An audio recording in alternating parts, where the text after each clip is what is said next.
All right, and we are live. Welcome back to the stream.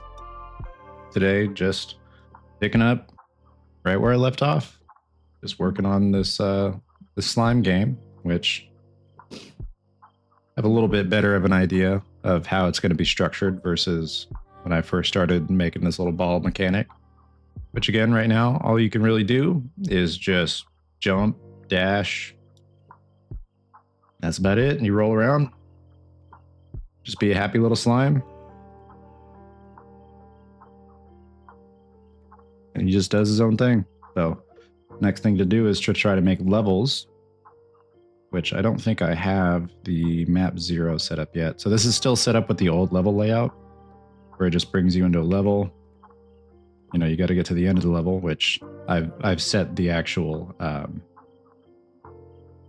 the visualizer of the box to be up there. I swear I used to clip through this. Am I not clipping on it anymore? Oh, I do. Okay.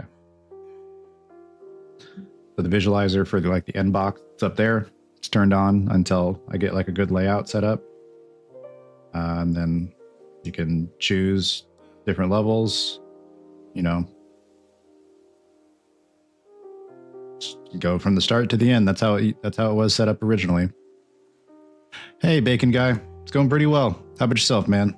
Thanks for hanging out again.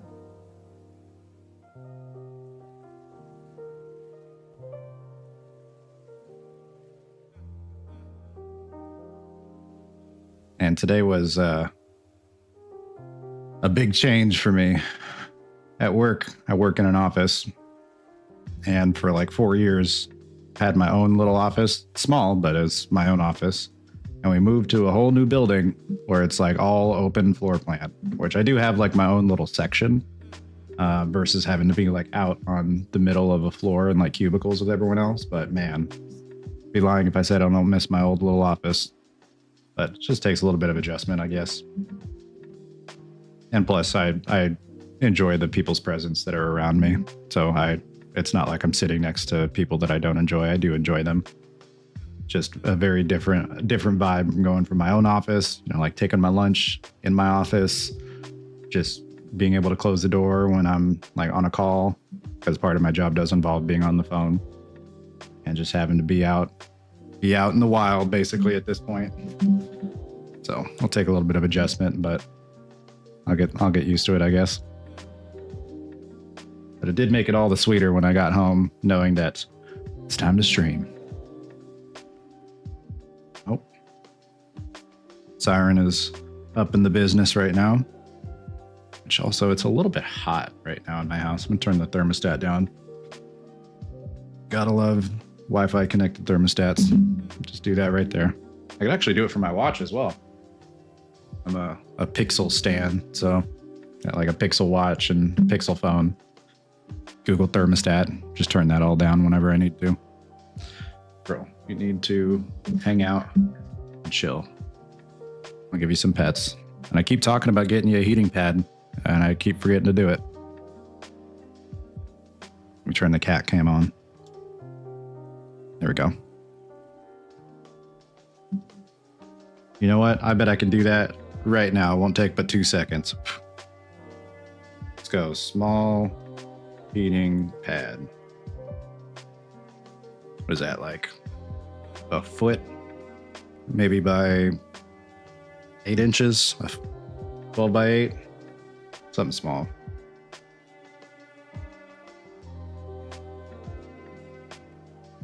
Oh yeah. Oh yeah. Those are perfect size. This one even has a cat on it. Waterproof. Oh, that's perfect. That's a little too big though. That is much too big. How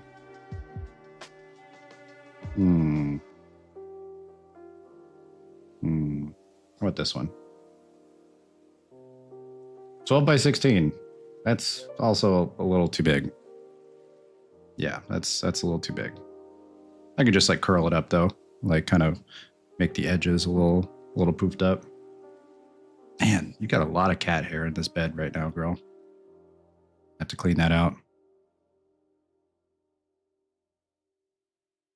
I'm not going to decide on one right now. There's actually a lot of different options. I thought that'd be quicker.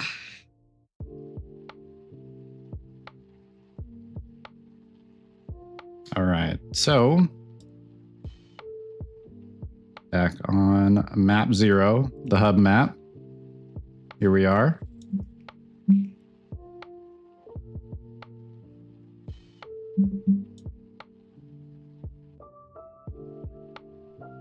Oh, that's right. Start level.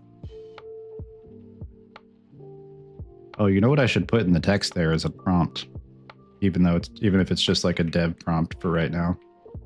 Just at least put, let's see. Oh, that's the, here we go. All right, start level. Quit E. Boom.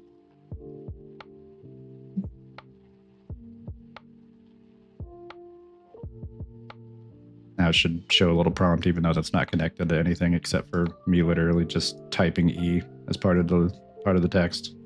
Beautiful. First level. Oh, that's not good. The water basically makes Slimesy invisible here, which I think I've talked about it before, but I'm pretty sure the name for this slime is just Slimesy. I was trying to think of like maybe some other names that sounded like actual names, but with slime in it, like Slimin, or I swear there was one other one. I can't remember what the other one was, but I think I just kind of went with something simple, just Slimesy. It might change again later on, but I think Slimesy's perfectly fine. Oh, you can see the face through it because I have the face set to not be obstructed by anything. Which, well, how's that going to work if there's like a wall in between the face and Slimesy here? All right, let's go back. Oh, let's go to test map. Yeah.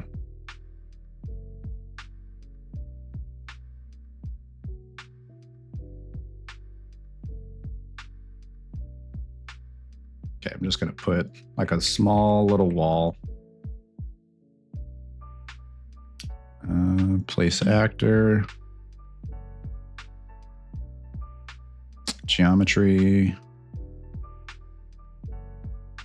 Just put a little box here. That's fine.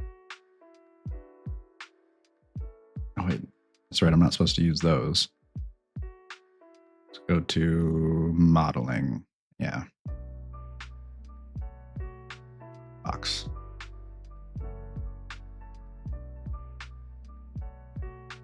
You know what? You know what I could do? I don't need to go to modeling and all this junk. Just do this. Take that. Make another one. Bring it down. Which I guess I don't even really need that one there. I could have just moved that one around. Boom. Wall.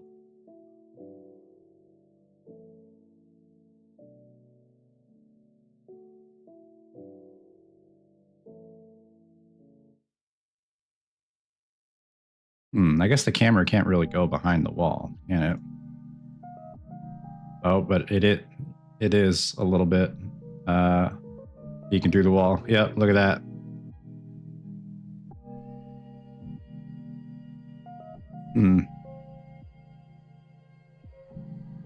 So that means no matter how far Slimesy is away, like if I have just this character set, like, you know, maybe like a little flyby or something of like him at the start and maybe like a flyby of the map, you're going to see Slimesy's face from all the way across the map. They'll have to fix that at some point. Probably don't need to do it right now. That's probably like a more of a final polish thing. I doubt that'll be that hard either. I can just basically do exactly what I'm doing to keep it in front, but just set a condition for it. Okay. What was this? Oh, the level start interaction box. Okay. So what should I do today? What is on the agenda? I think the next thing that I was doing Just let me close out all these extra tabs that I don't need. I think the next thing that I was doing was doing some level design. Although I'm a little apprehensive to start designing levels when I don't have like the final mechanic of like, I do want to be able to stick to things. I think I do want Slimesy to be able to stick to things, but like obviously it has to be on a surface, and I don't want it to be like a permanent, like you're just stuck there forever. Oh, as a matter of fact, it's already kind of doing what I wanted it to do. I was going to say I wanted it to be like kind of slide down. Like I don't want it to just be like your Spider-Man stuck to the wall, but I want it to like stick for a second and then maybe like start sliding and fall down. Because that'll be a good way to like stop yourself in your tracks as well if you need to interact with something or do whatever else. Which originally I did want to be part of the skill of just, you know, not falling off a platform or something else, but really doesn't need to. If you can just like turn around and then like do an equal little, you know, you can basically just spam your little dash to stay in place. Might as well just make an actual mechanic where you can stay in place instead of you having to jankily like turn around and spam dash to do it, you know?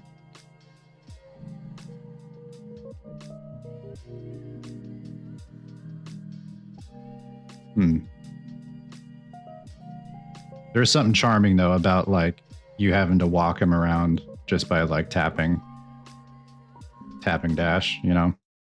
He does look like he's walking.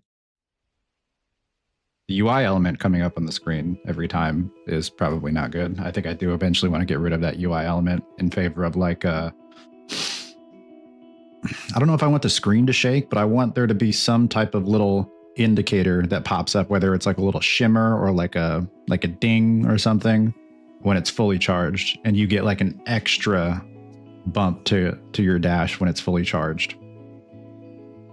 So I think things like that are going to affect the level design and the layout of the level, which is why I feel maybe it's more responsible to finalize those mechanics a bit better, rather than starting on the level design that I might need to change and adjust later. I think. I don't know. I feel like there's a good argument that could be made for starting with either, but in my head, it feels like it makes more sense to make sure those mechanics are finalized before I start designing the levels that you actually move around with those mechanics. Screen FOV changes as it charges, shakes at full, would feel like a slingshot probably. That's a good idea. I like that, actually. Probably wouldn't be that hard to do either. So let's go to... That's a really good idea. Gosh, I can never remember where I'm putting my dang blueprints. All right, player. Slime ball.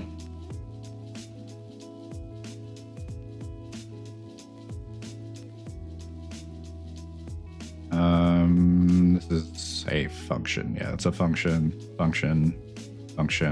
event graph. Okay, and then function. Alrighty. Man, when you look at how organized that is, I wonder who got me in the habit of doing all this organization. Whoever they are, they must be an awesome person.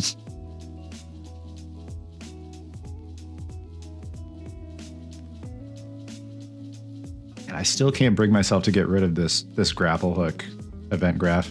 Yeah, sounds like a cool guy. I can't bring myself to get rid of this little grapple hook, like collapsed event graph. Like it's probably not going to use it. But like, what if I decide to use it for something, or like have some type of grapple and I got rid of it, you know? I have to make the whole dang thing from scratch again. So I'll just leave it off to the side. You know what? Maybe I can make like a separate like unused category up here, or like maybe to be considered. Yeah, no reason to delete it. It's not doing anything right now. Might as well just stay up there. I'll just make a unused TBD category.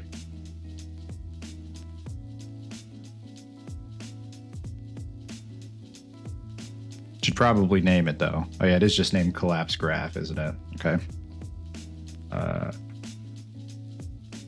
Grapple shot.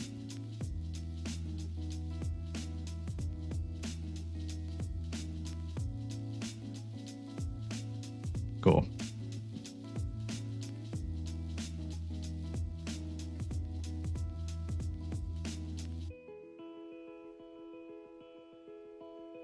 Oh, the grapple constraint. Okay, actually.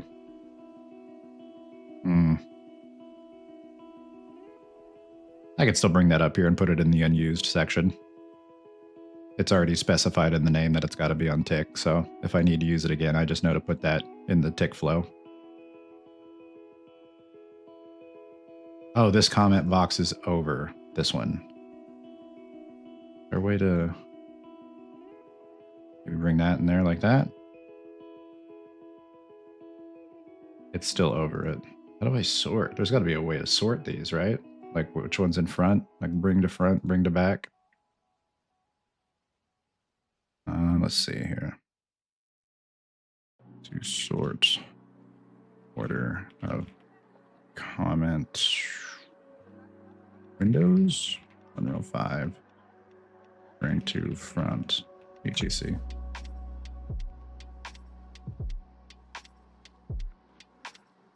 It's supposed to just work. They bugged the comments in UE5 and never fixed it. Oh. Well, that's a bummer. You know what I could do is I'll just do this. Copy that name. Bring these out, delete this. Put those in here. Hit C. Boom. Easy peasy.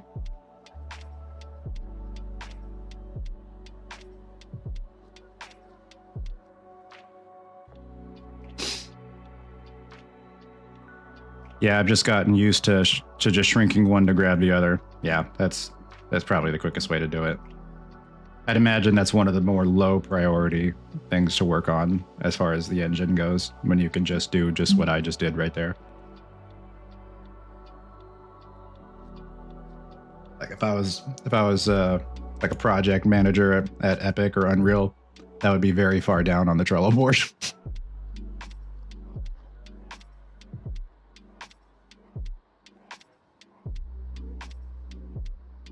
Okay. Charging. All right. Charge, release dash. Man, so organized. Look at this. Amazing. All right. So charge dash sets charge dash value, change dash percentage. Okay. So this is the UI meter. Why do I feel like I tied the charge ability directly to the UI? Maybe not. Just thinking about it, that's a terrible way to do it. Charge meter. I think this is just for the UI. Set percent. Oh, set percent is for the progress bar, so that's just its own thing. Okay, I might be wrong, but for some reason I feel like I remember tying it directly to the UI. Dash charge set. It was the timeline. I think it was the timeline. Okay, so the timeline sets the dash charge value, which is multiplied by 1500 and goes into the percentage. Which there was also a reason I set it by 1500 as well. I think because 1500 is actually the... Oh, yep.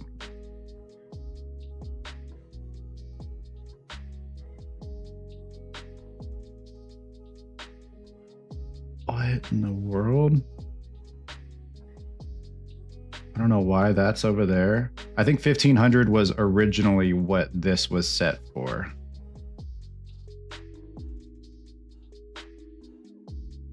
This value of 2000, I think it was originally 1500. So obviously I need to figure out a way to make that independent from the graph. That's what it was. There was something that was tied to another node that felt like it wasn't the way it was supposed to be. And it was the fact that, yeah, it's tied there. So it's more the other way around. It's more that the UI element is dependent on this being at 1500 because it charges to 2000.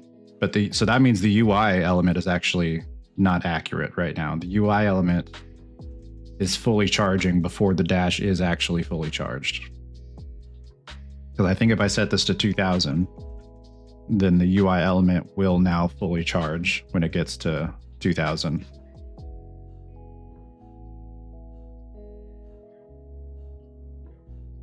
What was this for? Was this this was the Z? Okay, so yeah, this is how much it makes you go up because I wanted the dash to give you like a little bit of a Z boost as well, rather than just going forward. Because intuitively, I feel like most people would expect to not just go down, like if you're in the air and you just go forward and because when you dash while you're in the air, even though you're going forward, you are immediately starting to descend, which it felt a little better to have you kind of go like more of a jump like that, which is why we've got like a Z figure here as well. And then this is just the X and Y, just depending on which way you're facing.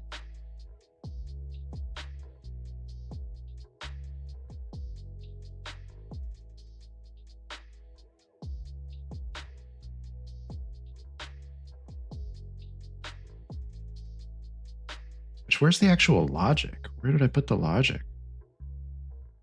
Because this isn't all the logic for dashing. Charge time, set dash charge value. This is just the UI. Yeah, so the logic's somewhere else. Where did I put the logic? Best thing you can do is change the timeline to output 0 to 1, output a 0 to 1 value and multiply the output vector by 2000 or a variable named dash force. That's a good idea. Yeah, that is a really good idea, actually.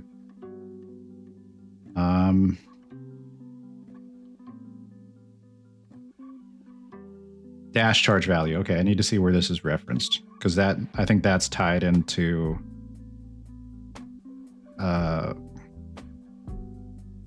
wish it would just kind of snap me here, like your control Fing. I wish I could just go through like the different references here rather than looking down here. Oh, you can't even see it because Siren's in the way. Sure, it applies in release dash. It does. Yes, you're absolutely right. Self 2. What am I doing over here?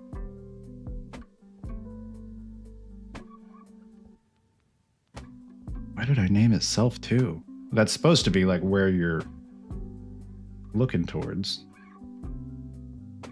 But why I named it Self 2? I don't know, man. Okay, let's name this to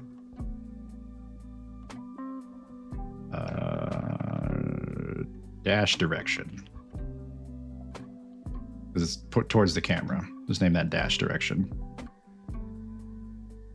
Yeah, get forward vector. Okay. Self 2 is an automatic name, probably from collapsing to a function. I think you're right. I definitely would have just made this and collapsed it.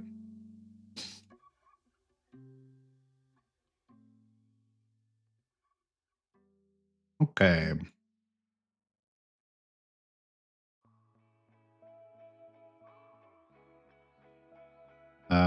Okay. So we've got the booleans being set here as false because it's not charging dash anymore.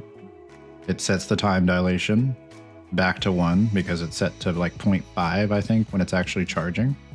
So most of the logic that I need is going to be in the charging dash, not really in the release dash.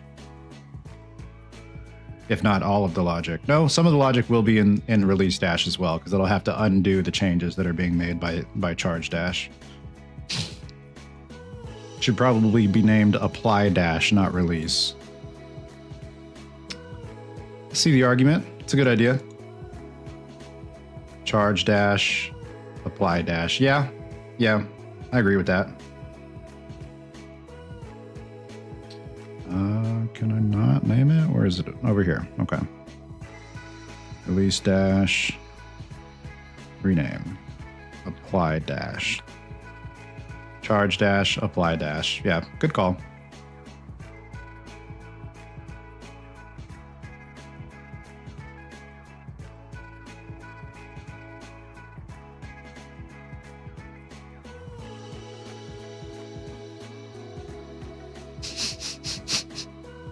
I'm setting a Boolean false twice in a row for some reason.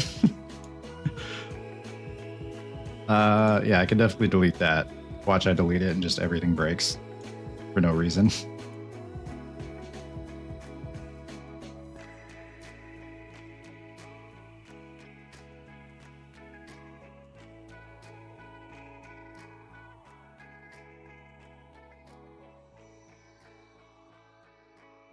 That's hilarious. I don't have an answer for why there were two Booleans in a row doing the exact same thing, or two set Booleans doing the exact same thing in a row. I don't want to talk about it. I don't know why.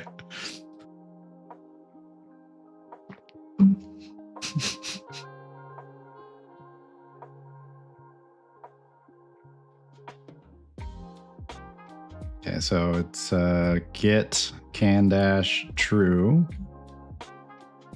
Completed charging dash with the string. Yep.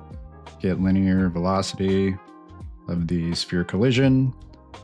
It divides it. Yeah, so I did have to do this where you like half the have the velocity and then dash, because I was getting instances where if your velocity was too high, it didn't really feel like your dash was doing anything. It would counteract the velocity you already have, but then you would, you're not really going much of anywhere because you're just canceling out your already existing velocity instead of actually dashing somewhere, which I considered making it where you just freeze, but then it doesn't feel like you're having to manage your velocity, which I want there to be some type of you needing to manage your existing velocity already, but I want it to still feel like you're actually dashing rather than just freezing in the midair.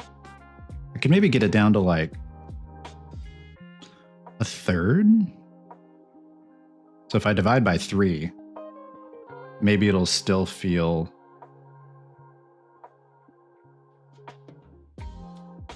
like the feeling that I want without you being like feeling like you're freezing midair. Oh, that's right.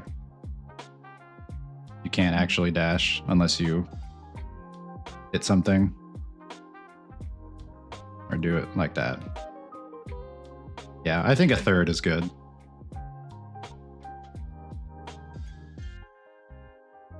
Having the velocity is good. It lessens the momentum carried into the dash. Yeah, that's what that was the goal of it at first, but there were a few times where I was going pretty fast and it still felt like it wasn't enough of a cancellation of your original velocity. So maybe a third is fine. It's still carrying some of your velocity into the dash when you're going the other way, but not all of it.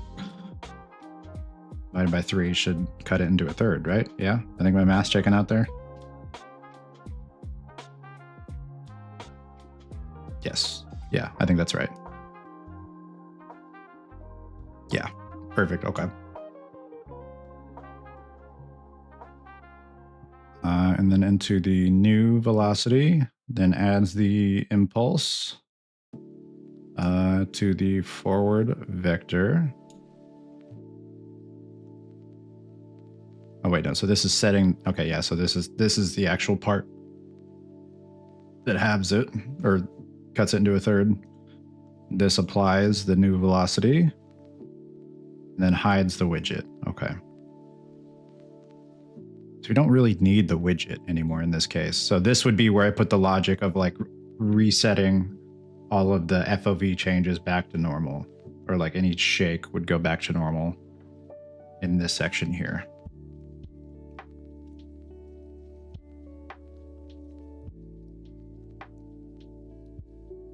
So charge dash. You're stopping yourself from falling with that right now. Not sure if intentional. What?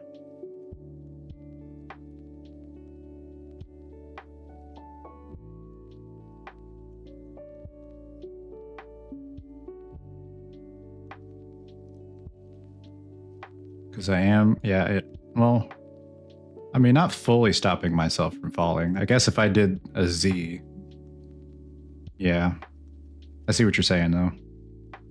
Because if the Z was set at 0, then I would still be falling, which I think that's probably what I want, is it to cut your fall velocity as well. Let's try like 1.5. See what that feels like.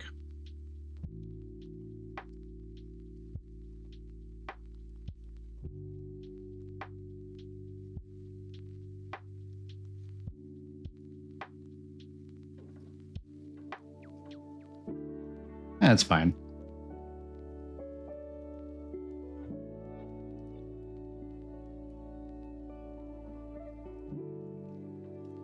Although this should probably be a variable. This doesn't. I don't think I should have this as a magic number.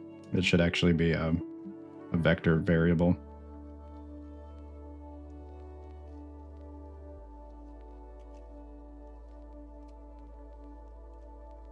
I gotta compile.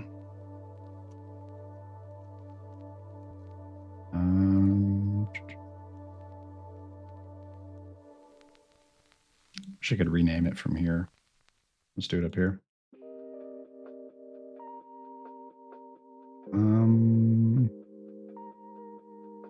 God, I'm so bad with variable names. My first thought was amount to cut velocity by.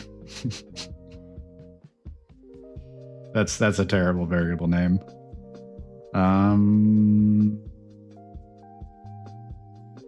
Velocity reduction amount.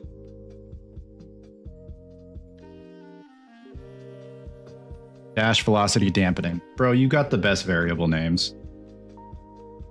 Has anyone ever told you that? Your variable names? Incredible. Everyone knows you're crazy with them.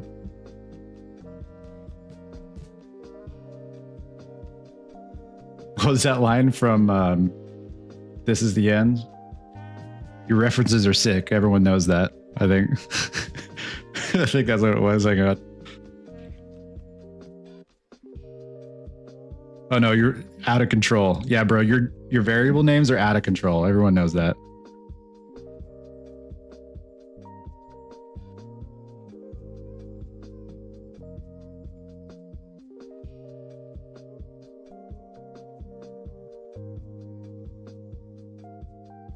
Sick reference though, bro. Oh, thanks, bud. Dude, your references are out of control. Everyone knows that.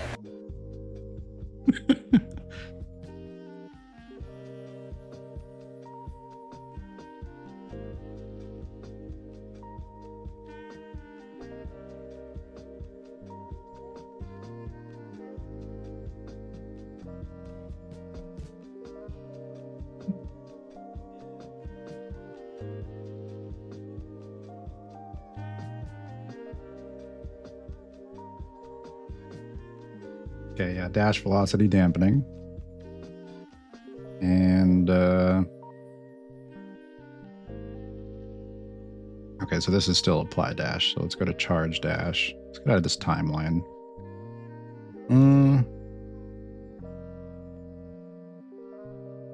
Yeah, I probably should deal with the timeline first. Okay. So charge time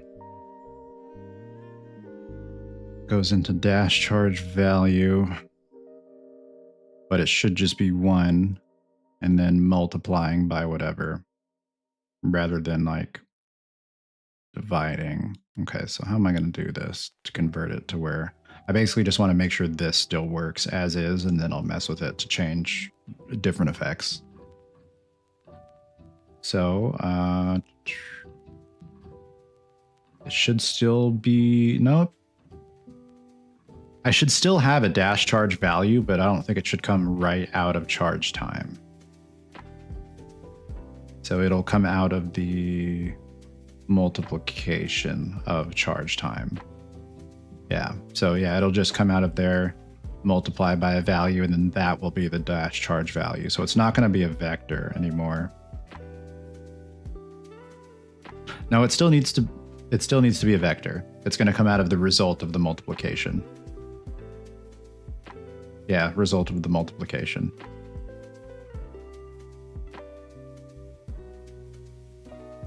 But then it still has to go down to 1 for the UI. Yeah, that's still probably best to have it go and multiply into the value, because this value is being used elsewhere, and then divide that again by the same value, so that it goes down into 1 for the dash percentage UI. Or this could just be right here. No. Well, yeah. I mean, the charge time could just plug directly into charge dash percentage instead, rather than having to like divide it and do all that. Just have that plug directly into there. It's dampening is to make something wet. Really? Have I been misreading that all this time? Where was the... Hang on, there was somewhere else where I definitely called it dampening. I think it was the was it the physics asset? No. I think it was like the slime ball physics or something. Yeah, damping. Linear damping, angular damping. I've been calling it dampening this whole time. That's crazy. All right. We were in dampening. He is going to be a little damp because, you know, we're on the ocean, but yeah, damping. Holy crap. Can't believe I've been mispronouncing that or misreading it this whole time.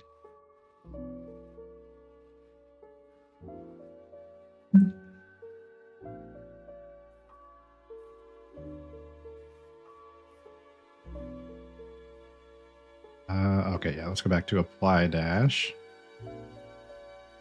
Or the event graph, actually. Okay, so this can plug directly into here. And then this will go into... Actually, we got to set this to 1. I probably got to split the pin structure.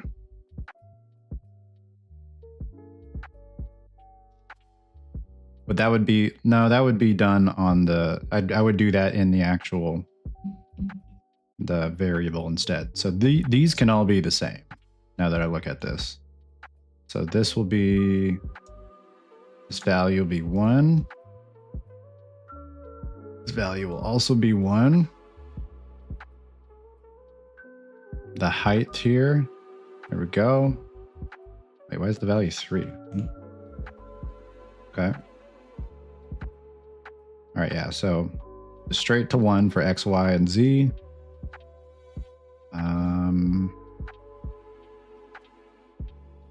Okay, actually, put that right here. Z should be 0.4. True, but I'm thinking that I will do that in the, like I'll change that from the actual the variable that I set. So it'll be set like over here in the value rather than doing it in the timeline, because it'll X, Y, and Z will be going into the variable just as 1. Well, no, that's not, because it's going to set the variable. Yeah, it's going to set it. So that's not right. Well, no, because it's going in. Hang on. No, it's not setting it. It's 1. It's multiplying. So it'll be in the multiplication of that variable. So it'll be like a multiply vector. Is there a multiply vector node? Is that a thing? No, I'd have to do it per pin. Okay. Okay.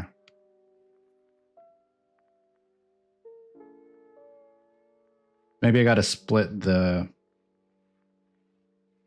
Can I split this? No. You can multiply vector. Multiply. Okay. Oh, beautiful. Yeah, that's all I need. So then this will be the dash charge value. So it's not going to be set here. This is actually going, I'm just going to promote this. I don't need to promote it. Actually, I can just drag dash charge value.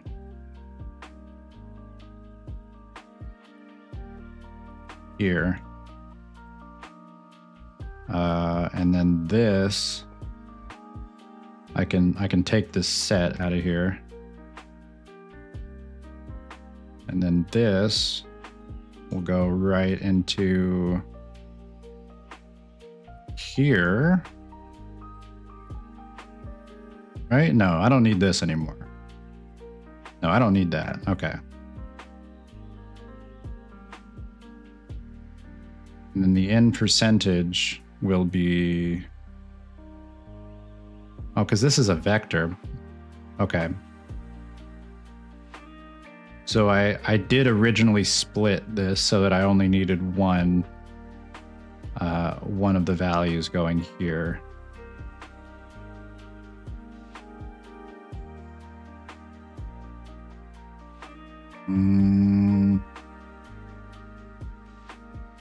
Because that's not going to go right into there. Output a float from the timeline also. I can do that.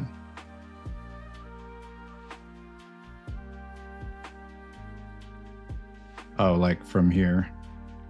Oh, yeah. Good job. Add a float track. Okay, so this will go from charge time.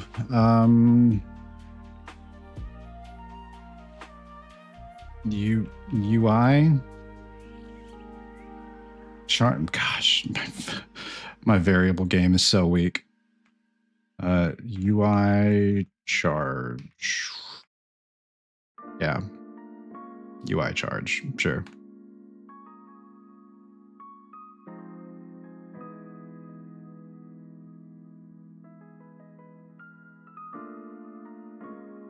Charge percent. Bro, I'm telling you, man. You could write a book about naming variables. Yeah, it would sell out. Charge percent.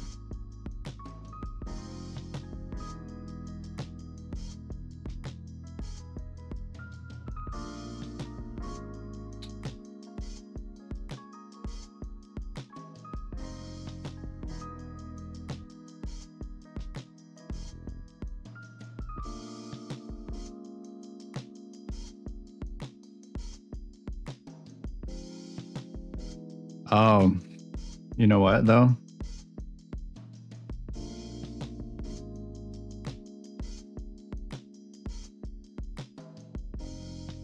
I think I do need a way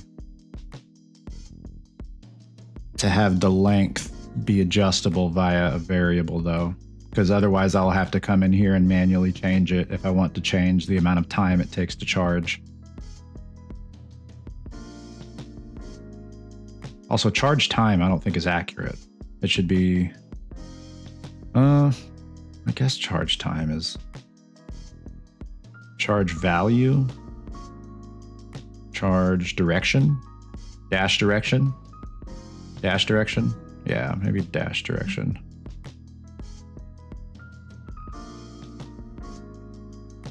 No, because that's still the charge value. So yeah, charge percent, charge value. Charge alpha.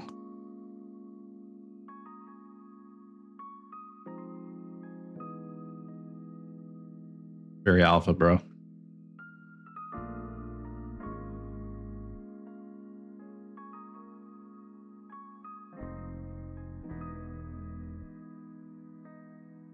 Okay. Charge alpha, charge percentage. I think time, right? No, not new time, because that's just going to determine where in the timeline it starts, I think.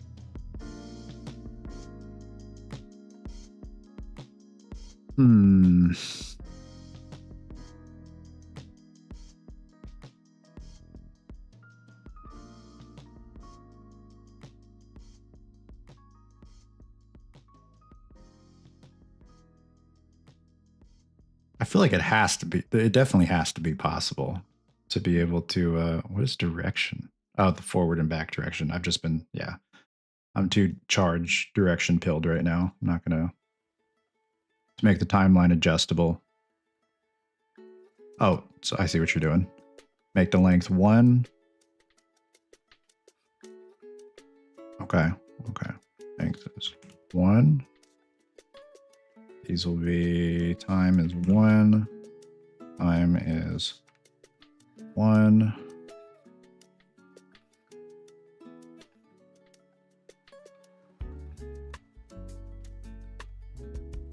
Multiply that. Wait a minute. What am I even doing with this?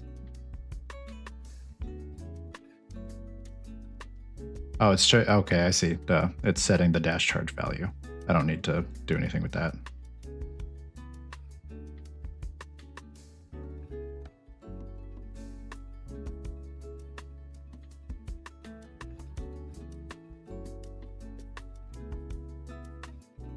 Make a new function, set dash charge time. Okay.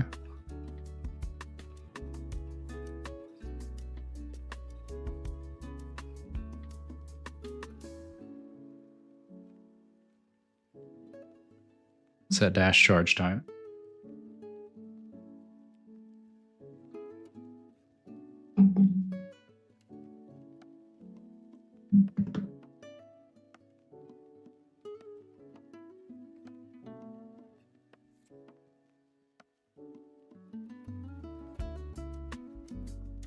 That right. Put it right next to the timeline. Yeah. Add a second, or add an input second float. All right, bet. Float.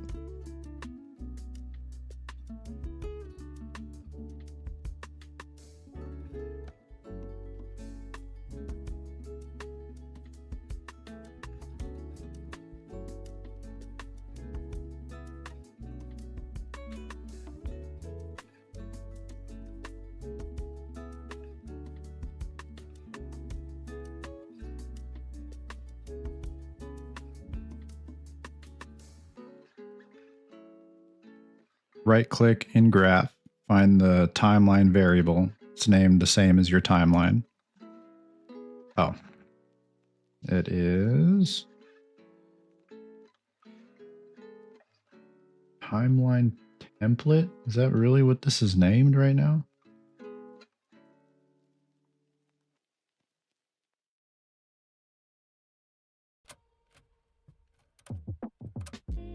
Oh, timeline. Okay.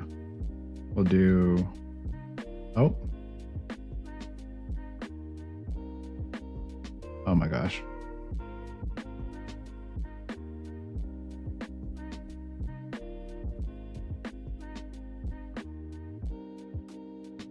Am I crazy?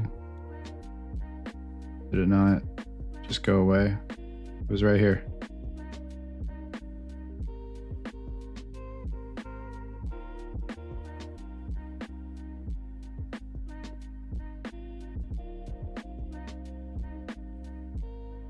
In the world.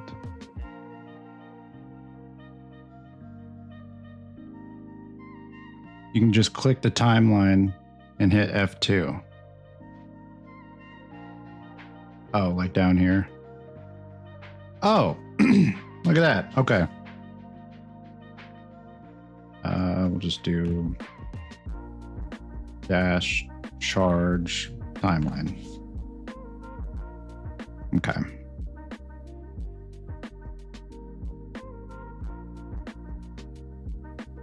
Okay. Variables.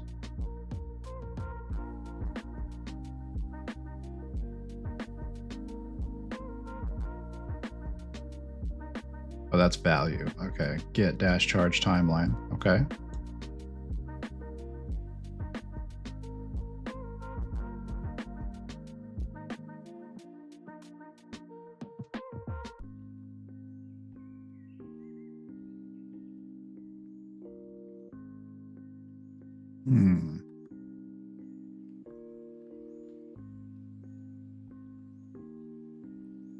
Waiting for the shoe to drop to see if I can understand where you're going with this. Drag off that and find set play rate.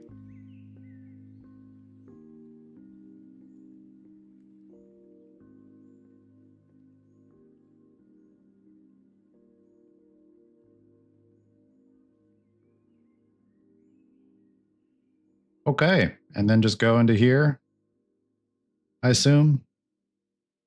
Set play rate. That's amazing. I didn't even realize that was a thing. And then just put that as, yeah, just drag that in here, I assume.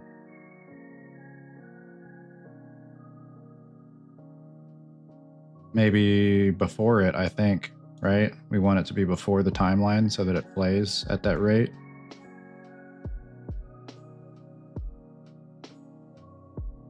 Make new rate.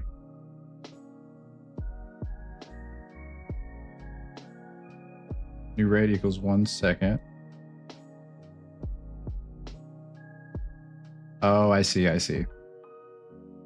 Okay, so we'll put that here.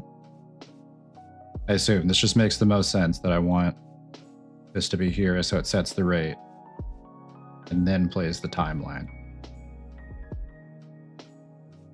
And then seconds is, yeah, whatever amount. And then that can, because I don't know if eventually I want the charge rate to be adjustable or changeable by a power up or something or whatever. Make new rate 1 second, 1 divided by seconds.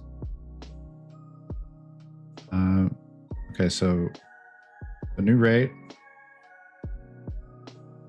is 1, and then divided by new rate. Okay. Then this would be a variable.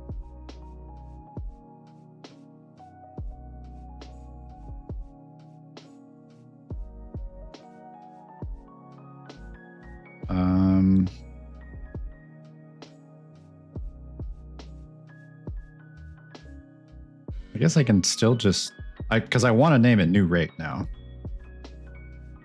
But I could probably just name it dash time to dash. No, time to dash. It's time to dash. Seconds go in the bottom.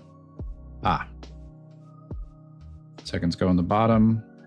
Oh, divided by seconds. Okay, top is 1. And then I assume that 1 is whatever I want it to be, right? Seconds divided 1 divided by seconds. No? I'm multiplying after this? No, I wouldn't be multiplying. I don't know.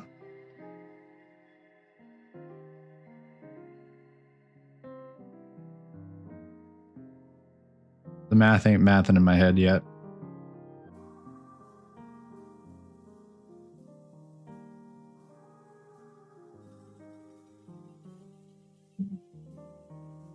You can call this function now, and the timeline will play for the exactly the seconds you specify. Okay.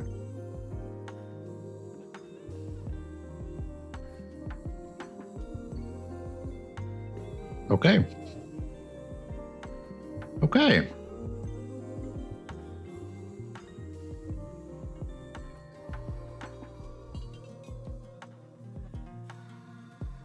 And then I can probably just promote this and then rename it to dash charge time. I don't think I already have a dash charge time, right? Dash charge value. Probably change that to dash charge velocity instead of dash charge value.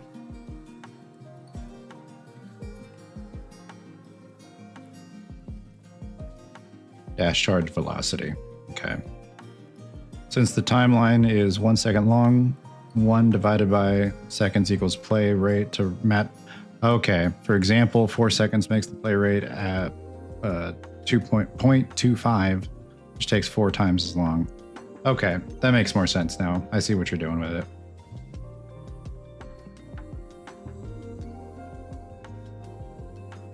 Dash charge time.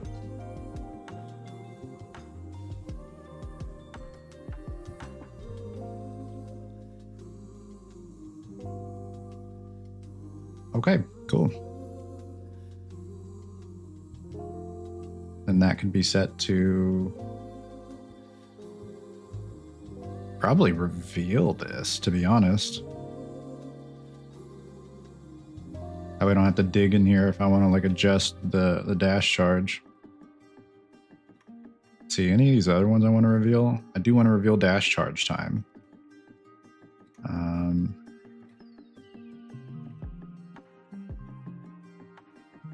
Dash charge velocity, probably reveal that too.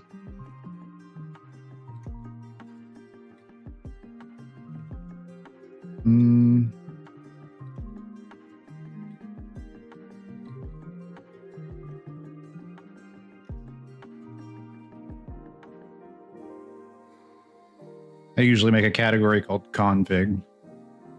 That's a good idea. Yeah, I do have a jump dash category here, which I have not been maintaining. These are just booleans.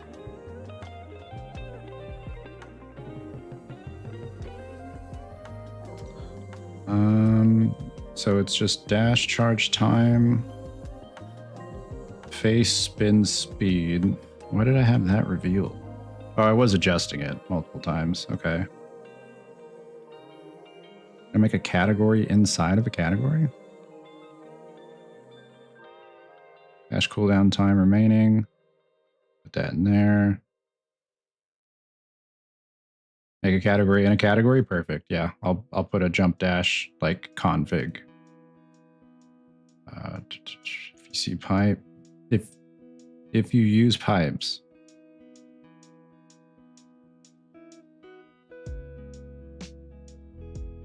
What do you mean by pipes?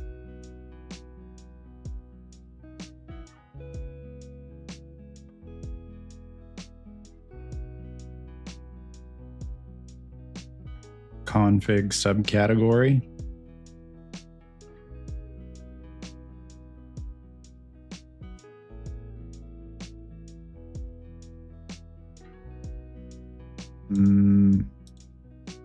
Oh, that's not what I wanted. Probably just have to. Wait, what?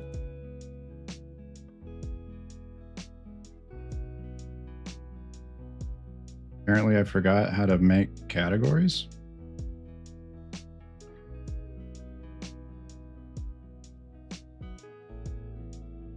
Wait, why am I in functions? Variables, there we go.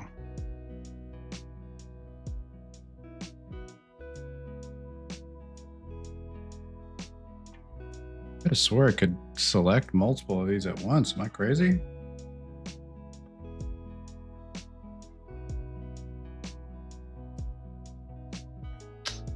I see. Okay. I see. Okay. It's in the details. Let's drag these into here.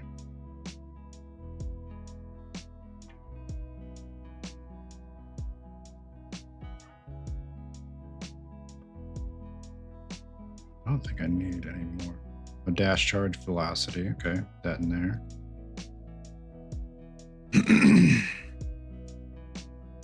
Category.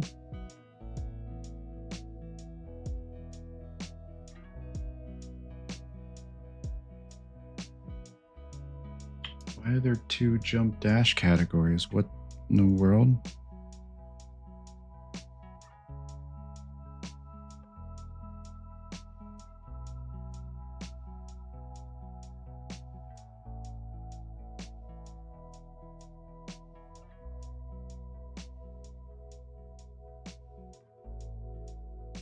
That's so weird.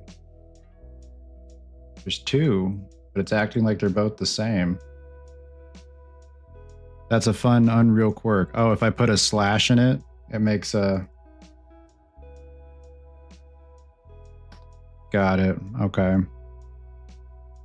Okay, so config sub... Oh, I see what you're saying. Okay, config subcategory.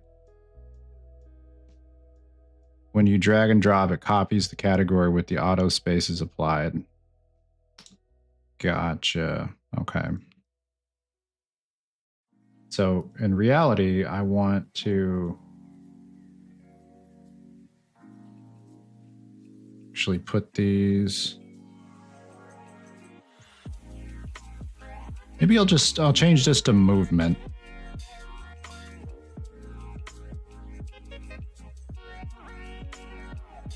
I feel like jump dash is a little too specific of a category name. Man, I can. Cool. There we go. I was like, I feel like I should be able to name it from right here. Movement.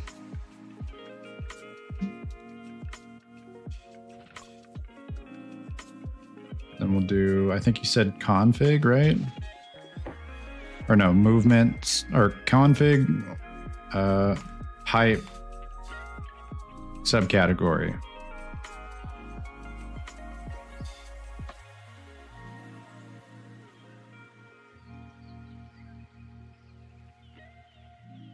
Oh gosh. I want all that to be.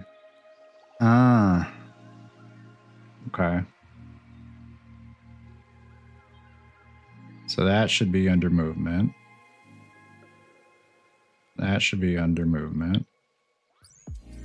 That should be under movement. Under movement. Movement.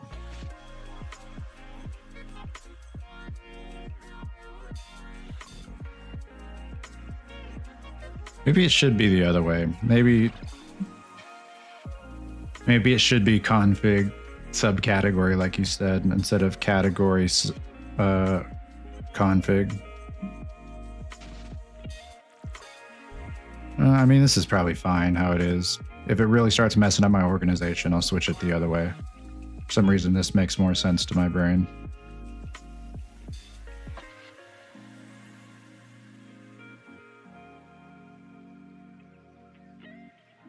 Okay. Okay, so that's good. That's good. So I think I can compile, just test that out here. It's not charging the meter, which is fine for now. Charge percent.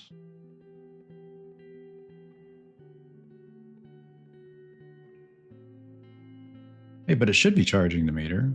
Why is it not charging the meter? It's going up to 1. It's charging the dash. It's not charging the meter, though. Which I mean, ultimately, it really doesn't need to charge the meter, because we're going to do something different with it. But I'd like to know what changed here. Charge percent. That's going from 0 to 1. At 1.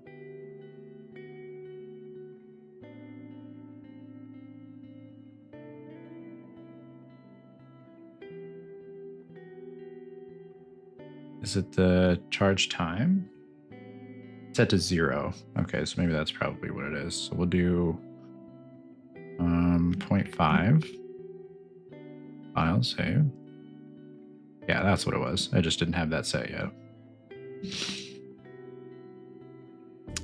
When you, oh yeah, I already read that. Okay.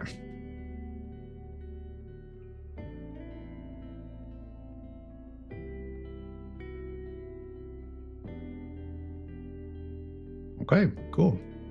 That is how that needs to be for making sure that this is controlled by variables. Now I just need to actually adjust the mechanic of how it looks when it charges. You are not setting a final dash variable. I am not setting a final dash variable. You're right. Okay. So you're getting a full dash regardless of charge. Yeah, you are right. Okay. Move this over.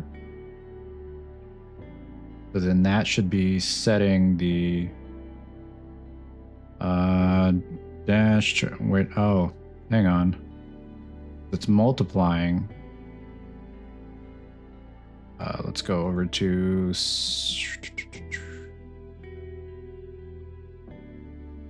dash charge velocity.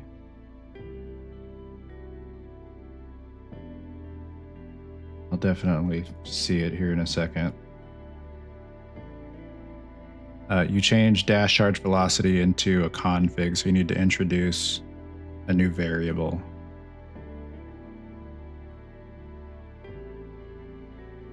Right, okay. That's going into getting the forward vector, multiplying it by dash charge velocity into the impulse, but it's not charging it. So it's got it, okay. Current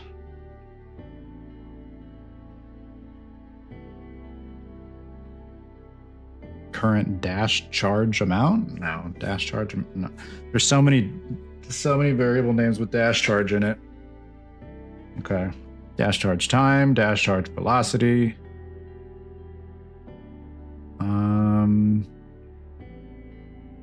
Yeah, because that's just that's what it multiplies by, but it's not setting anything. So I need to have a different on apply dash. This needs to be something different. This needs to be a variable that's set over. Where'd that go? What am I doing here? Okay, right here. So this needs to set a new variable, and then that variable is what's actually going to get determined right here. Okay. Final dash force. Bro, out of control. Out of control.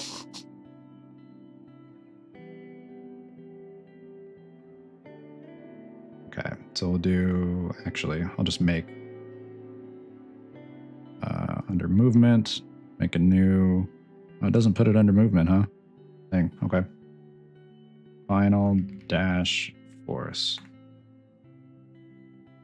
Put that under movement because it's not a config. That'll be a vector.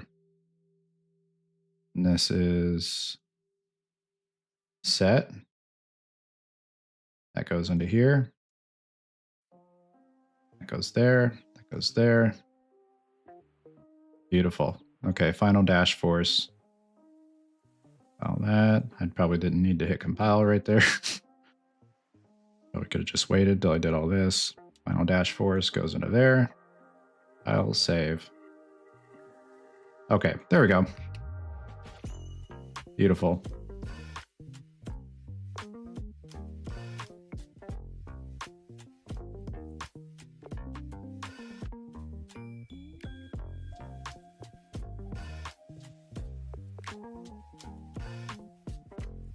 I feel like my brain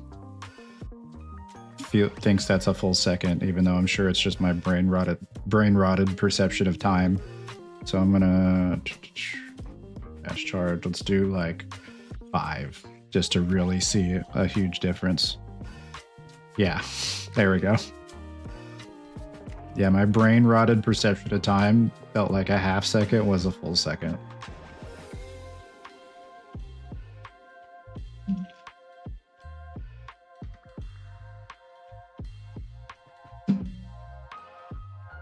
Had to test it.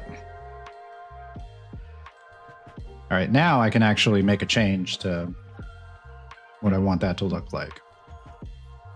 So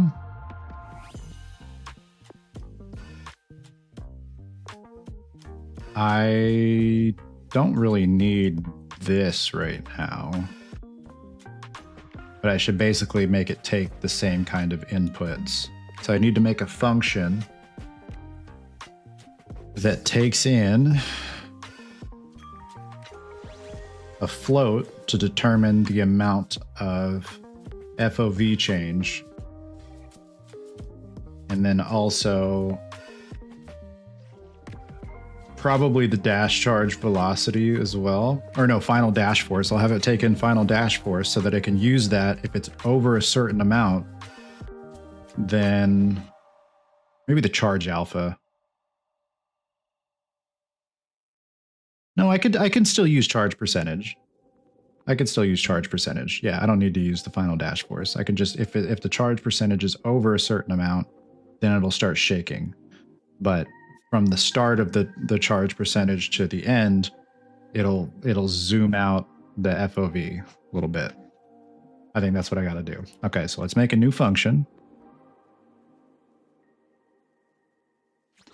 This will be All right, hang on. Before you hit me with the most fire variable name or function name, let me try real quick. Let me try to put the noggin to work. I got to work out this variable creation muscle real quick. Although ultimately, I'm sure you're going to come up with a better one if I need some help here. All right.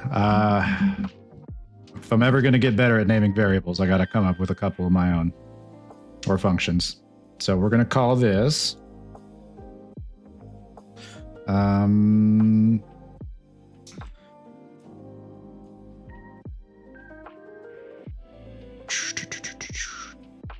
charge effects, dash charge effects. Yeah, dash charge effects. No, because then that could, I feel like effects is going to prompt something more visual than just like an FOV scaling, or when I think of effects, I'm thinking of like particles. So I don't think I want particles. It doesn't really matter. Dash charge effect is perfectly fine. Dash charge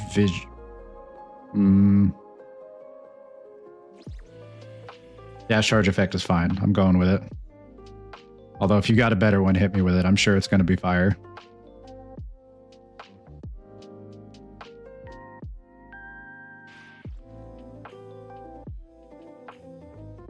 Okay. So I can put that. I'm just going to put it after this.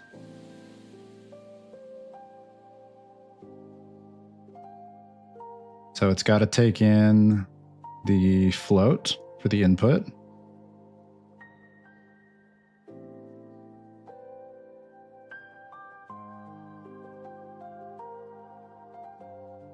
Charge percent.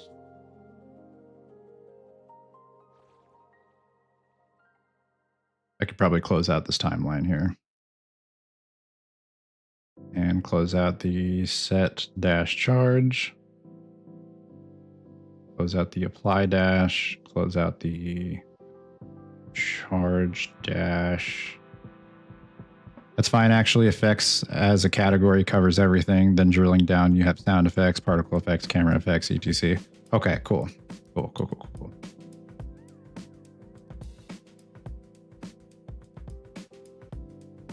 So this can just go straight into here. Because ultimately this is, I'm just going to get rid of this. Oh my gosh. Ultimately, I'm just going to get rid of this. But until I get this finalized, I'm going to keep this on screen.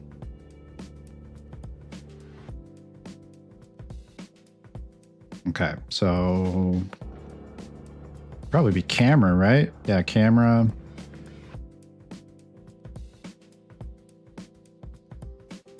No, because this is setting the value of the dash charge. So charge percent should be a variable that is then put into the... I can... It's... This is probably fine, but the dash charge effects should be going into charge dash. That's where it should be going. I'll just build it right here, and then when I'm ready to plop it in there, I'll do that. But it really should be going in the charge dash function.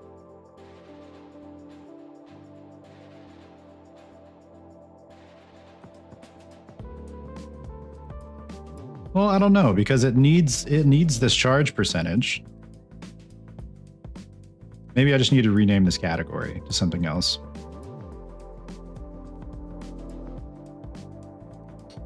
Charge dash. Yeah, let's close that out for now. So the camera. Well, okay. So if in apply dash, it is going to need to cancel out these changes though. So maybe it really should go into charge dash. Should charge dash maybe go after? Because what is it really doing? It's creating the widget, like creating and validating the widget, and just time dilation. Actually, charge dash can go at the end. It doesn't need to be at the beginning like it is right here, because this is going to be gone. I have a logic flow in my head, but I want to see what you come up with. Okay. Okay. Yeah, I think ultimately charge dash can go at the end because there's nothing coming from charge dash that the subsequent nodes rely on. These are operating independently of charge dash right now, aside from the charge dash creating and validating the widget. But that widget's not even going to be there in the end. So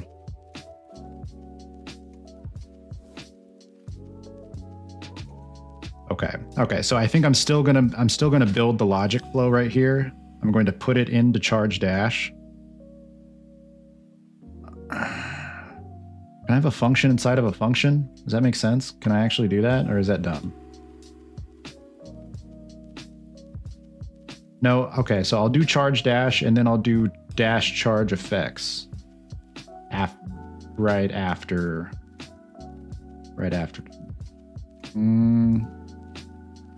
Dash charge effects should be.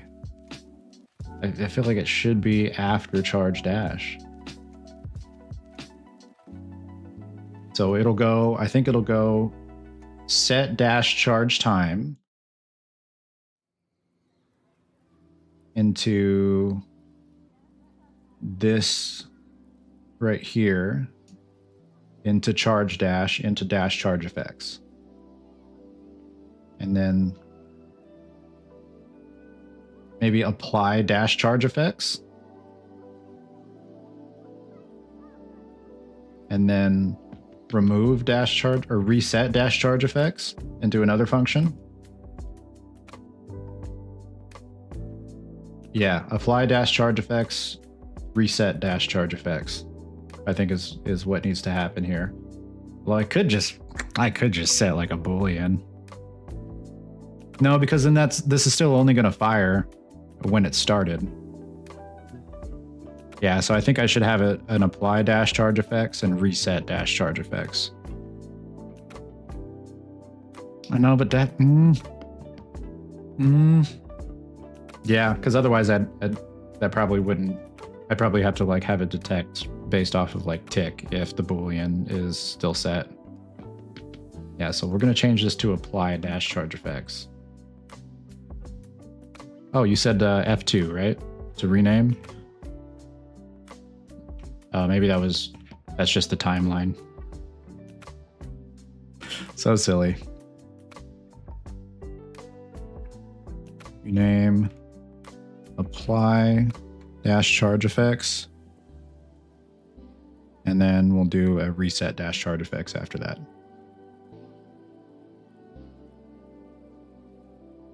Okay, so the camera, I assume there's got to be a set FOV. Field of view, yeah, set field of view. Which this is probably how you adjust settings, I'd imagine, like in like a, changing field of view in like a settings panel. It's probably just a camera set field of view. So you usually want to avoid tick, but I want to recommend in this case you don't avoid tick. Really? So you're saying I should use tick to detect if the variable for charging the dash or not charging the dash is set, and then set the effects based off of that?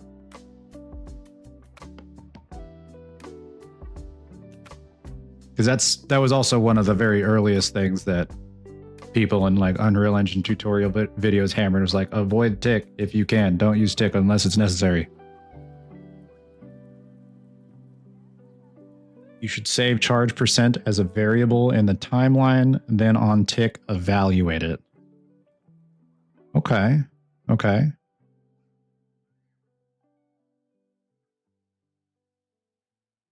Yeah, hit me with some reasoning. I'm willing to hear out this argument.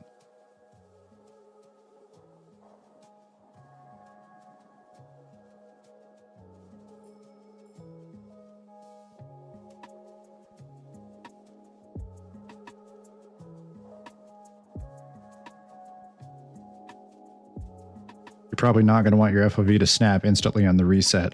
So that's why I thought maybe like a time, like having it doing it over time, but I would need a timeline for that to happen. So yeah, so my thought was like on applying it, have a timeline that's like, yeah, but you're right. Why have multiple timelines when I can just use the one and have it evaluated on tick? Managing 2 timelines is difficult. Yeah. I see what you're saying. Okay. Okay, so we'll get rid of that. Then tick, breeze velocity. Oh yeah, this is just like, I'm gonna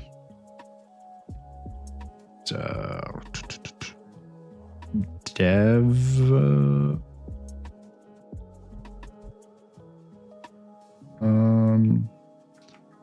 dev actions. Sure.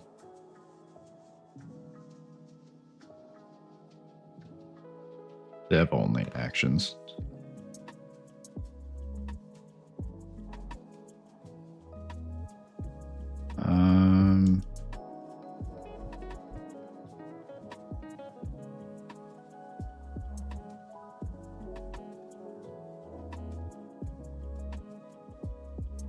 Yeah, I can just unplug that easily. That's fine. I just unplug and plug that back in. That like over here. So this should be saved as a variable. Okay. And then saved and then set right here. So I'm going to have to go over here and here. Unplug that and that as well. Promote to variable. Oh, it already brought up a set. Okay.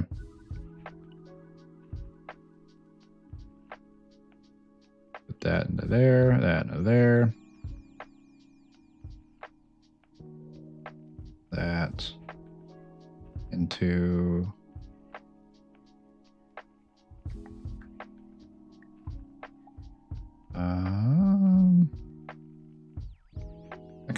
I think I want these to be the other way around just for organization's sake.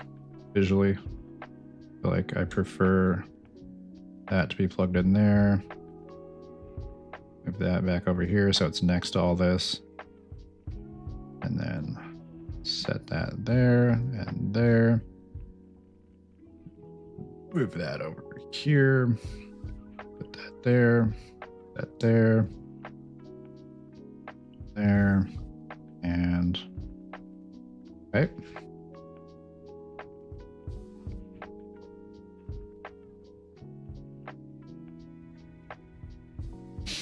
Okay. And then that can just go right into there. It's already next to it anyway.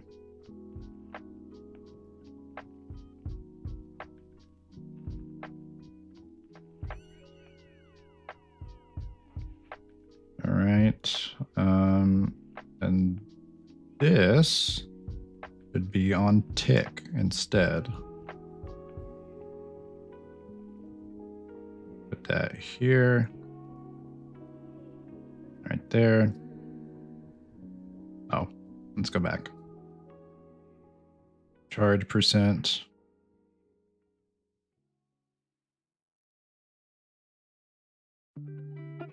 I should rename that to dash charge percent. I named this one with a space in it. Dash charge percent, which I feel like camel case is the best practice from what I've read for Unreal. Although it doesn't, I guess it doesn't matter. It's not like I'm working on a team with other Unreal devs that follow best practices, but I should stick to one practice. And I have snake case here as well. What are these snake cases doing?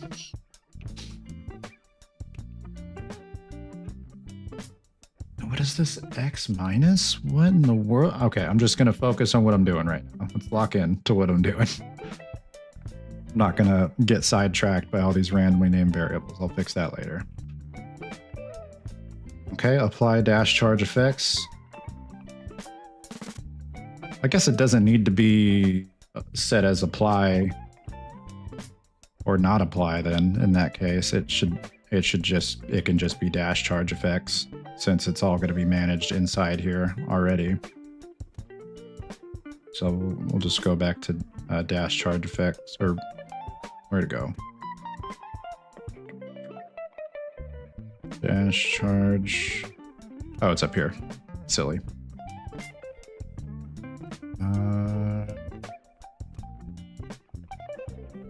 Apply dash charge effects. Okay. Dash charge effects. And then if... I think I'm already setting the Boolean. Again, what am I doing here with the double Booleans in a row? This is the other one, because the other one was in apply dash. This one's in charge dash. I don't know. Again, no idea why I did that. Why I put 2 Booleans in a row. I was learning, okay? I was still, I was learning.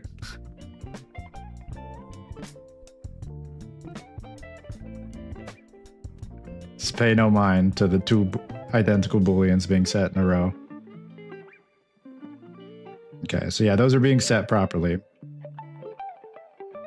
So from here, I should probably just put a branch, and the condition should be charging dash. Okay.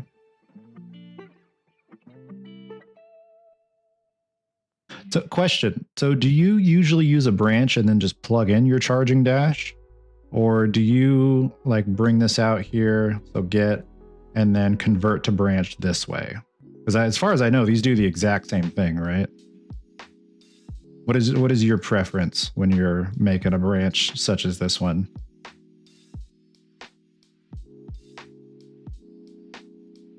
I guess this can output into something else. I guess if I was doing like subsequent branching after this would probably be no, because then you can just do the same thing right here. Just plug it in right there. Yeah, so these feel exactly the same. Let me know when you would use one or the other, or if it really matters, if it's just like a preference thing.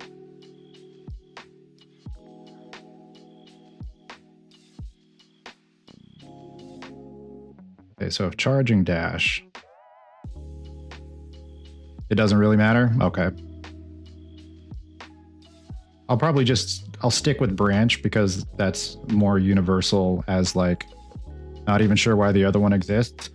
Honestly, the only reason I even found out that existed was from like a random YouTube short that was like, fun little Unreal facts you probably didn't know. You can just right click and convert to branch and boom, boom. Isn't that cool? And me like being fresh into learning Unreal is like, oh, that's neat. I got a trick up my sleeve. But little did I know it didn't really do anything special.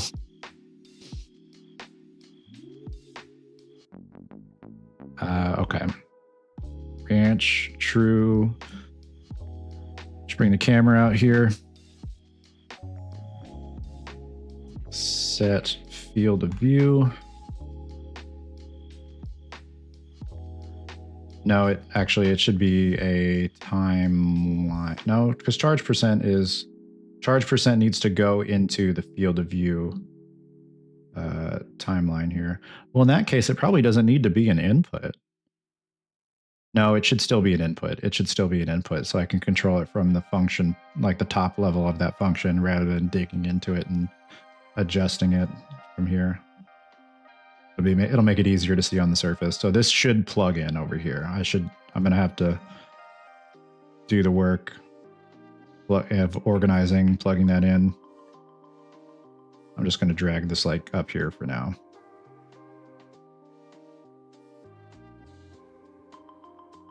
Okay.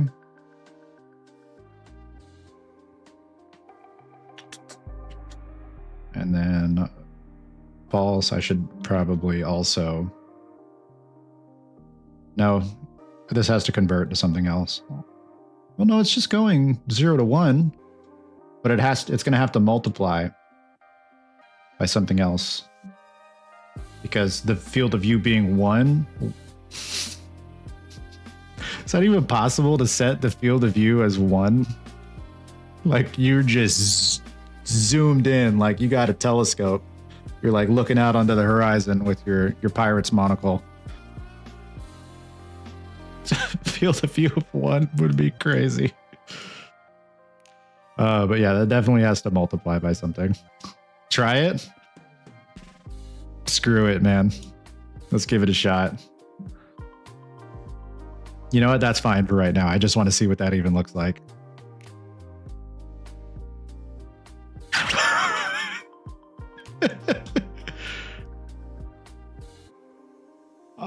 I've been teleported to another dimension. This is a whole other plane of existence that I'm in right now. I don't. What are we even looking at here? I'm looking at like a single vertice. Yeah, we're literally another plane of existence that I'm on. That's hilarious.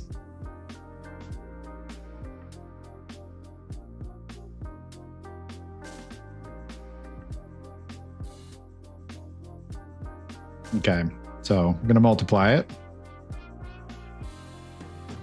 by...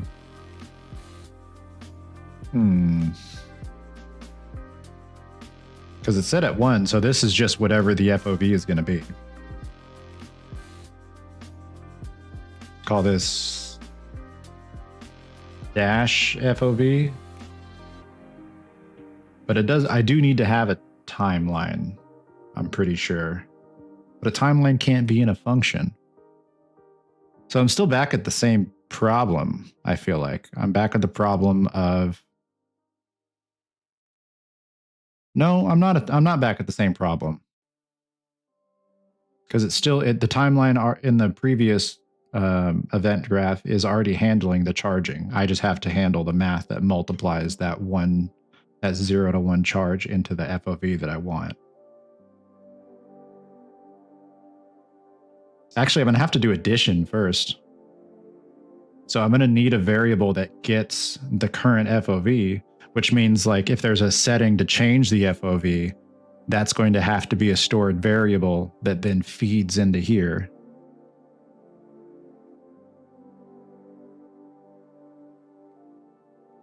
Is there a get current FOV? Is there a get FOV? Get field of view. Yeah. Okay. So that has to feed into here. No.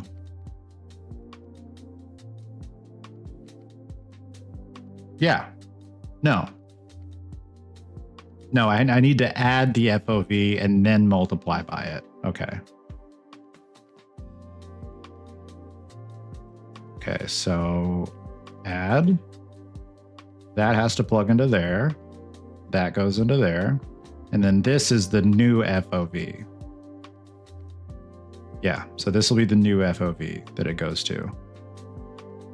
No, I don't think so, actually. That's not right either. That's how much I'm multiplying it by. That's how much we're scaling the FOV by. That's not the new FOV. Okay.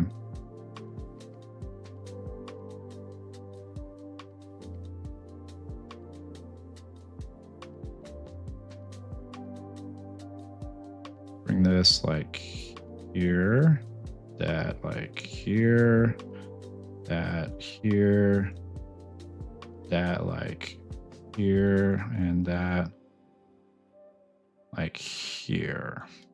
There, that's fine.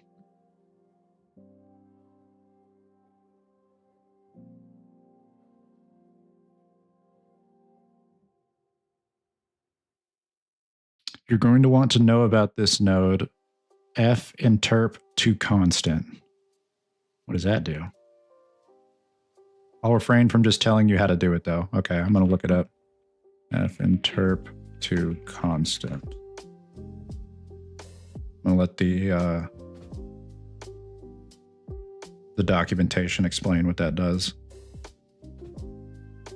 Tries to reach target at a constant rate.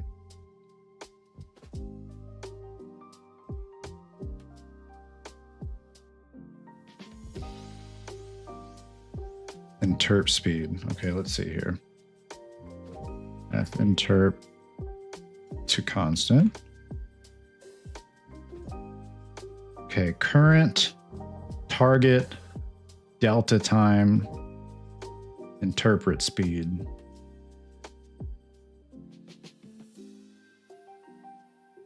This feels like a really useful node.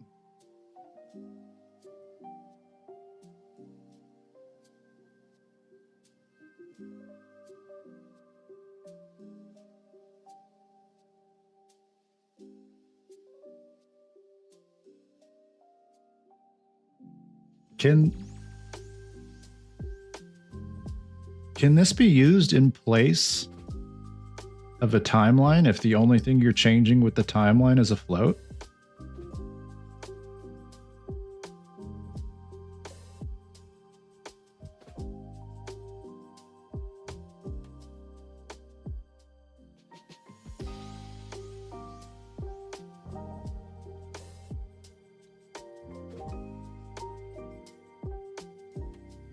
That seems to be the way I'm interpreting it.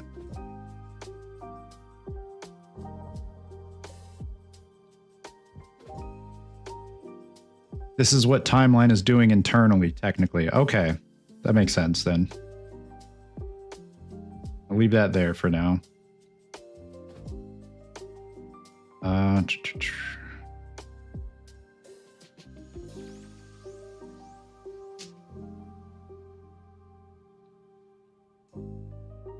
Okay, so charge percentage is being added, is adding to the FOV. FOV is adding to the charge percentage, which is going from 0 to 1. And is your Git up to date? I think so. Let me check.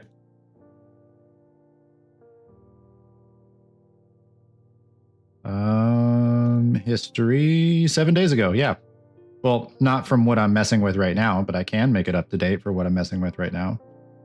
Oh, yeah. Hang on. Sorry. Compile. Last fetch just now. Okay. Line ball, U asset, U charge meter asset. Okay. What's that? I save everything? Save all. I think that's right. Okay, test map, slime ball asset. I think this is right. Okay.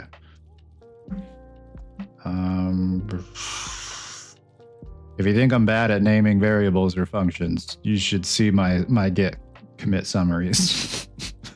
Boy. Okay. What did I add? I guess I added or adjusted the way that timeline sets the charge. Say adjusted timeline dash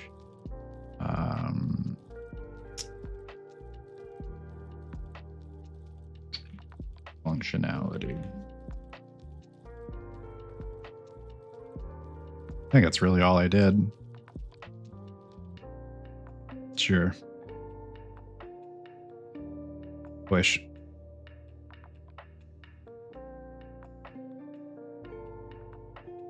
All right. It is updated with exactly what I'm looking at right.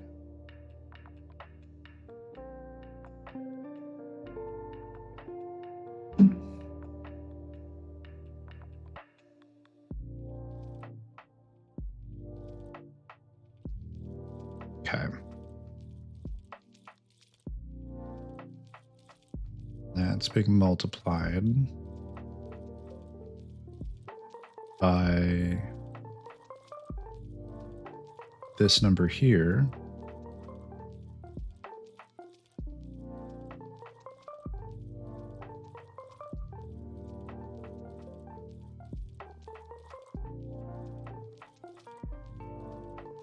So this is how much it's scaling it by.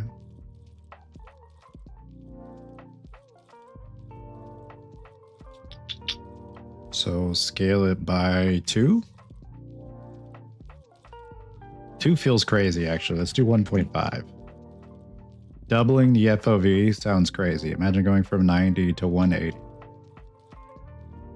Even 1.5 sounds like it might be crazy.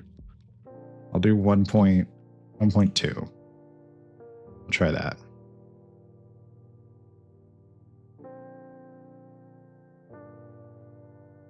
Oh, it's setting it to 0. I didn't even plug that in. Silly me.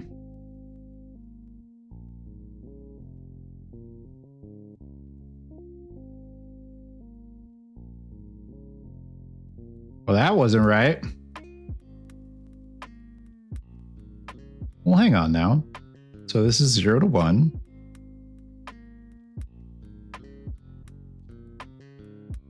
That's adding the current FOV. So at no charge, it's the current FOV. At full charge, without any multiplication, it's just the current FOV plus 1. It's timesing that by this amount, and then setting the FOV right here. And that's already being, the charge percentage is already being controlled by the timeline on the event graph.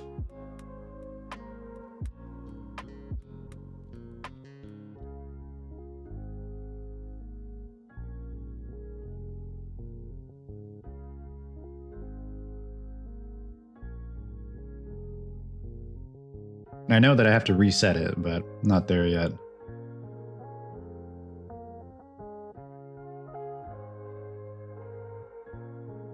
I guess if the timeline on the event graph is already setting this charge percentage, which I'm pretty sure it is, unless I messed something up. Yeah, dash charge percentage. Oh.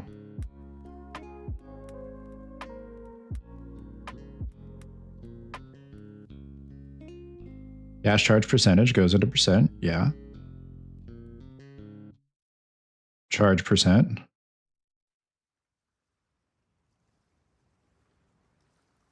Right. We'll just do dash charge percent. Okay.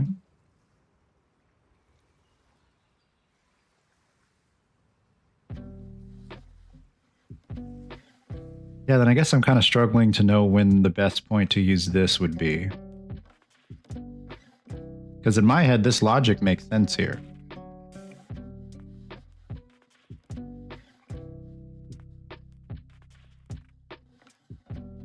Oh.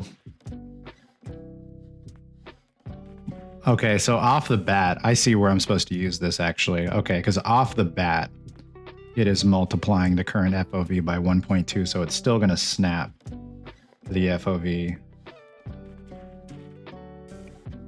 Yeah, okay, I see. So this I think needs to get plugged into here. Okay, yeah, I see now. So the current is 1, target is 1.2, delta time, I guess, is 1, time since last tick.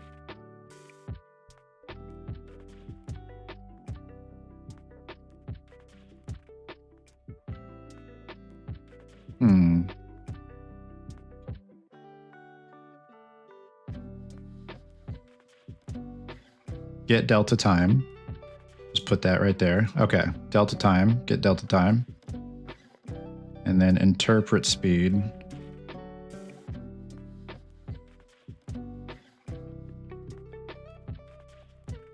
One. We'll just start with 1, but it seems like this should go into here. No, that's not right. Get the current value of the context pin is invalid. Context in action get delta time must have an input wired into it by ref params. Expect a valid input to operate on.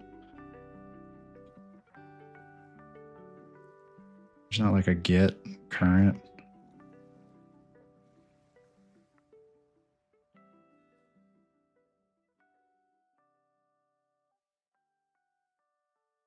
Get world delta seconds.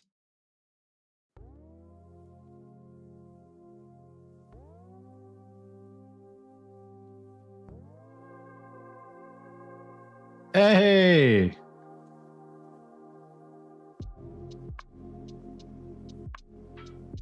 Okay, but there should definitely be a cap on that. But we're...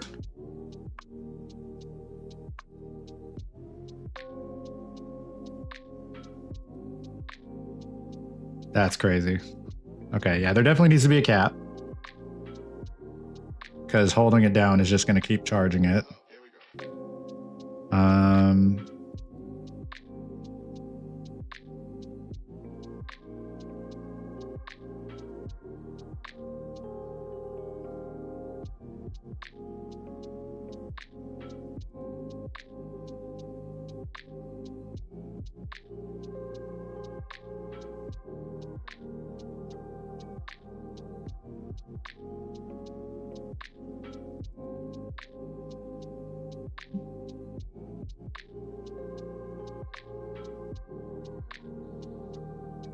So there should be a condition right here in between the branch and the set field of view that's checking the current field of view. And if it's under a certain value, then it continues to set the field of view or like raise it to continue to do all this.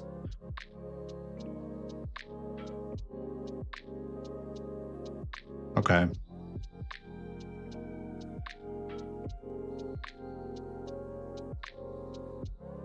Field of view.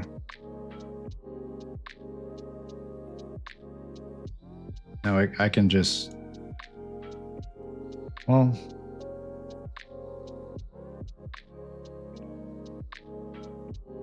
see, that's where I'm a little fuzzy, is on doing like ifs, like if less than, setting conditions like that. Basically like an if statement.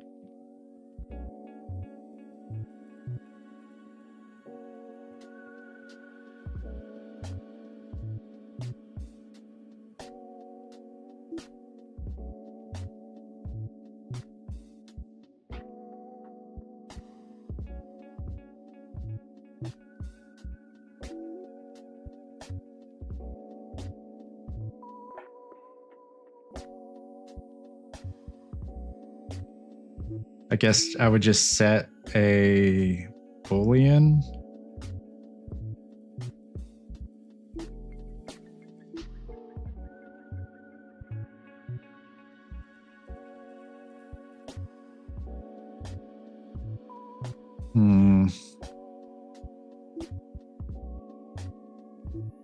Just a branch then, I guess. I guess another branch.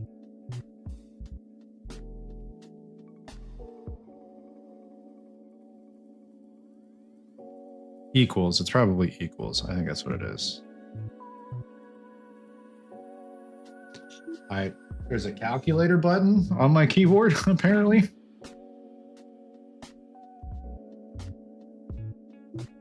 Equals. Nope, that's minus. The backlight is so weak on this. I can't even see the... Do I not have an equal sign on my number pad? That's crazy. I have to go to the number bar up top here. That's plus equals. Okay. So a field of view, because no matter what, it's still going to get the current field of view and add to it. So a field of view, no, it should be less than. Okay. The field of view is less than.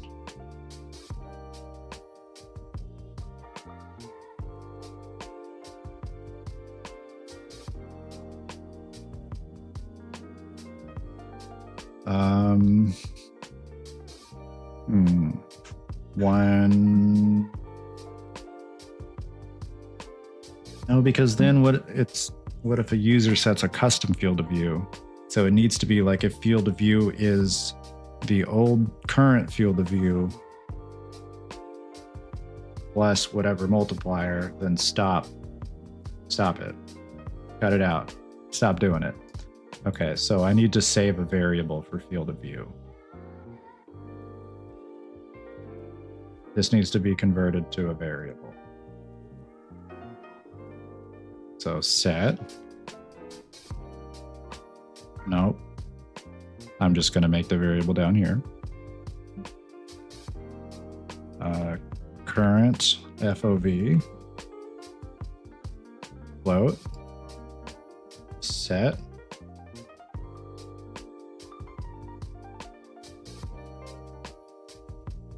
current FOV. Okay.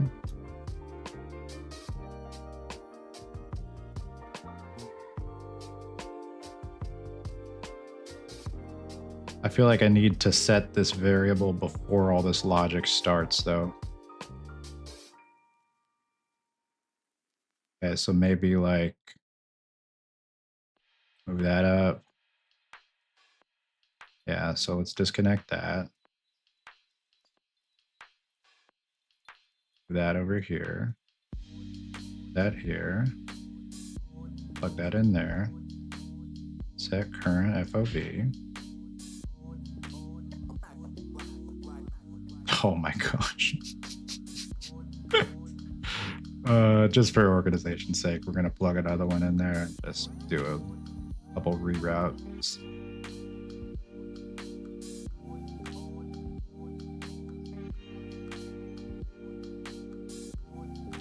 Okay, set current field of view. And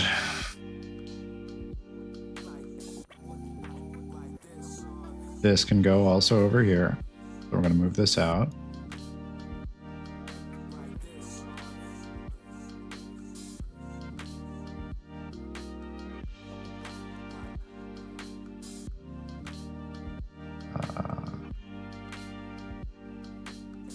Move this over here. Less than current field of view is less than whatever value. Plug it into here, but then we need to do the multiplier as well, because it can't just be a specific field of view. I'll do a specific one just for now, just to make sure that this logic flow even works, and then I'll change it to like it being a certain percentage of the field of view. Yep. Cool. Okay, so that logic flow does work for limiting the FOV.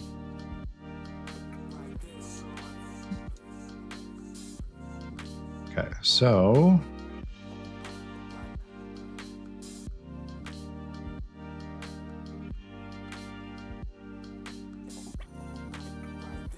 I guess I should I'm gonna have to set another variable like max FOV. Max FOV mult, like multiplier. And have it branch out or use a branch condition for that. Max FOV.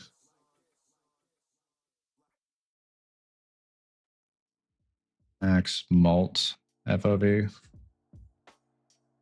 Sure, that's fine.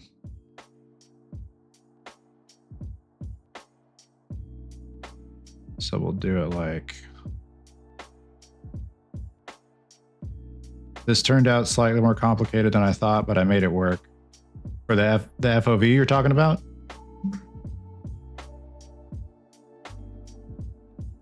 So I think if I multiply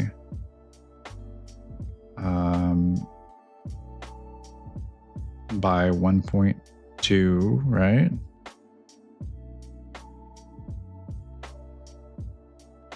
We'll just do set max mult FOV set.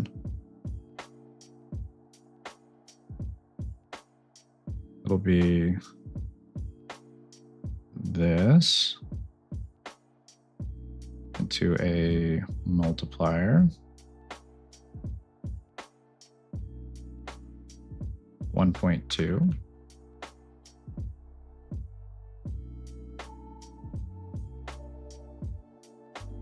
No, actually, this should still be max FOV.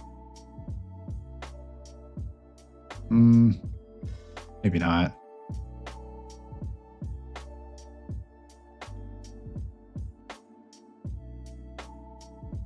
Well, hang on a second.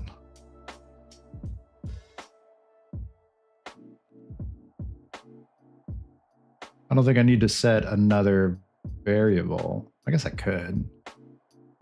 No, because it's setting it. I'm not really using that. Okay, no. So this wouldn't, I don't think this is necessary right here. Delete that. Or maybe,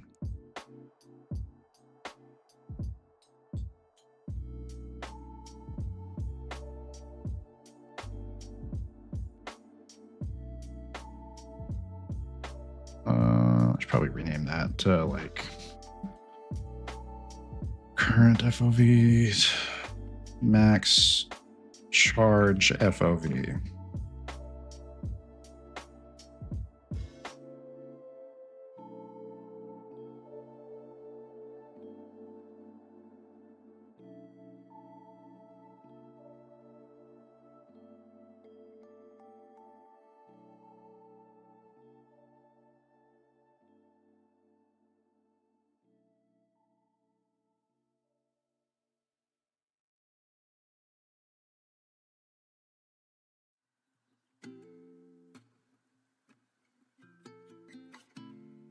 Max charge mult FOV.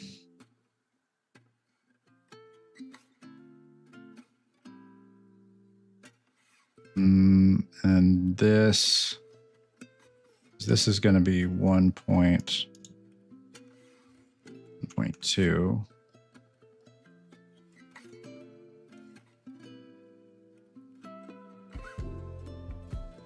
No, that's not right. What am I doing here? No, this isn't right at all. I've got a couple like redundant loops here. This isn't right. Okay. Yeah, this is not right at all.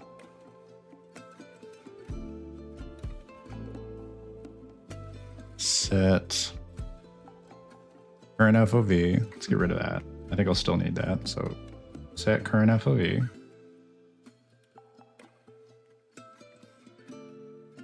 No, maybe that is right. Because the current FOV is being set here. And then just multiply that. The max charge plus 1.2. And then if current FOV is greater, or if current FOV is less than max charge mult FOV,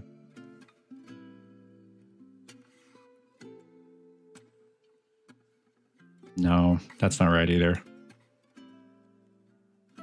That is not right either.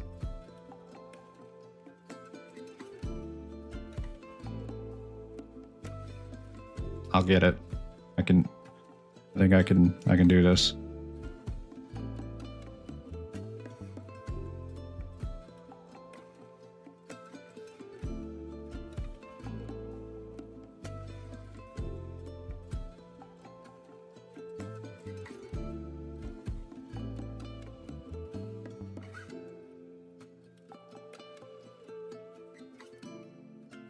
So this should be setting a max charge FOV rather than max charge mult FOV.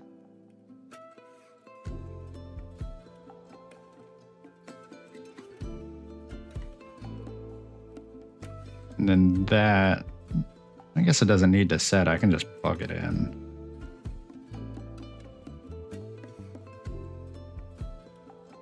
So there.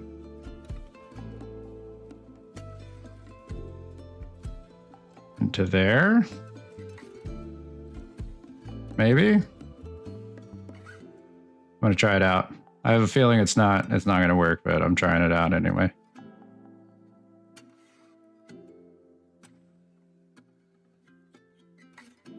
No, that wasn't right.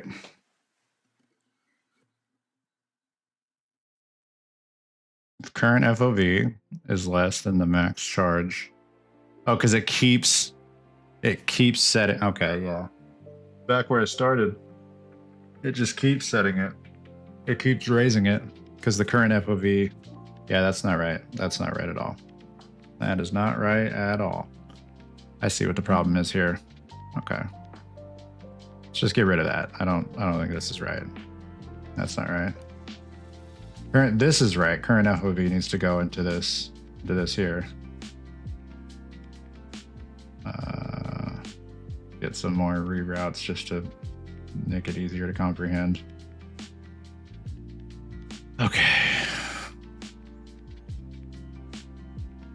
Current FOV.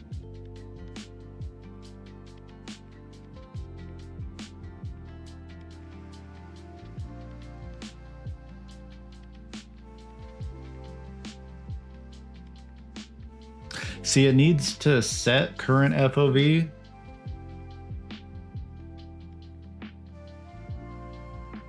Maybe like desired FOV. Maybe setting the current FOV should be like the first thing done here.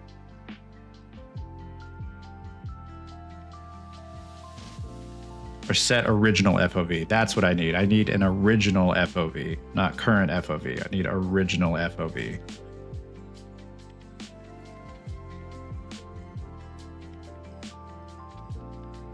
Okay, so into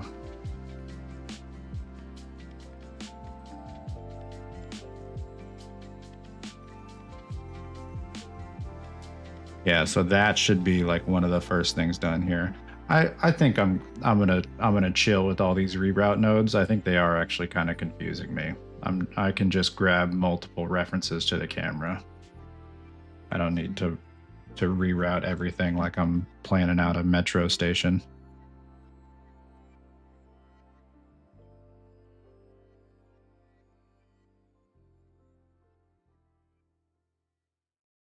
No, dang, because it's on tick.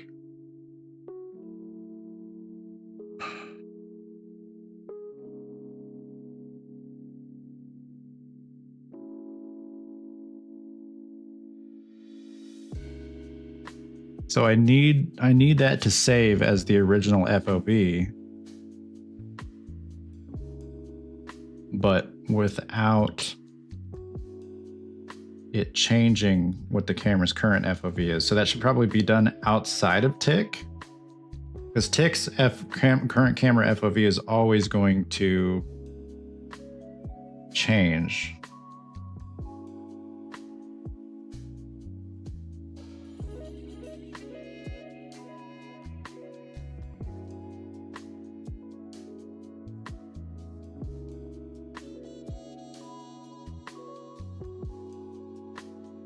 Like, I feel like right here.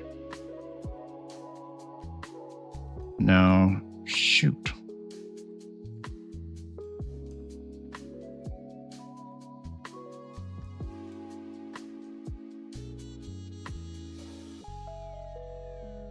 In mine, I made a variable for player FOV and charged FOV. Then you have constants.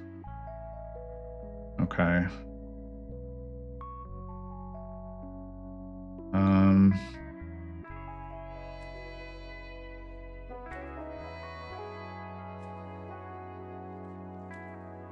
Yeah.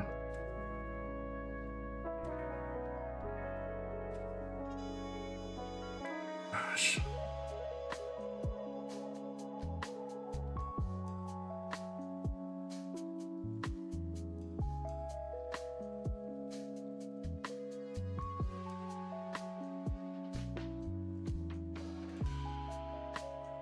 Yeah, because that FOV needs to not be updated as the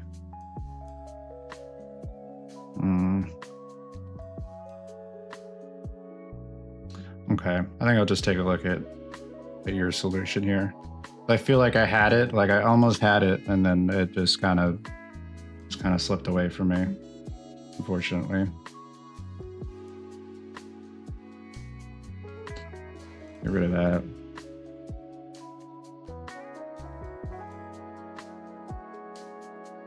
You want me to push it? Yeah, go ahead and push it, because it shouldn't affect anything that I'm doing right here, right? This is still all the same. You just add it on, probably like your own function to tick, I assume. Should I unplug this one here, dash charge effects?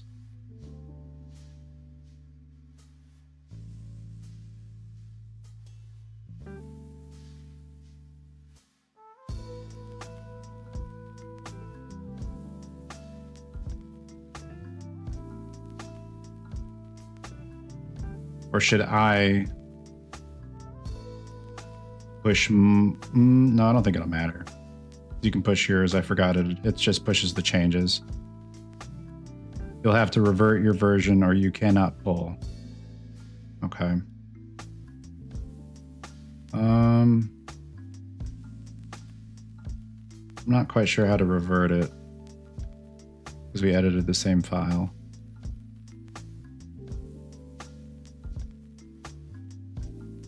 Can I just delete it? Just delete dash charge effects? Would that help, or do I actually need to go and revert it through Git here?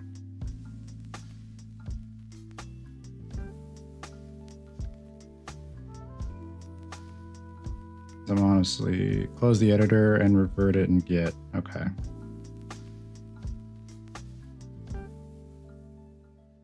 I don't think I have to save, right? Because I'm just going to pull the version that I saved from Git. Yeah. It's fine. Actually, I don't think I've saved since I saved for Git. But whatever. Just don't save. It's fine.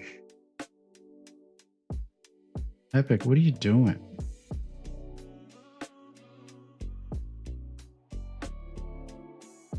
I don't know why sometimes Epic just puts like a friends list floating on the screen like that. For what reason, Epic? What are you doing?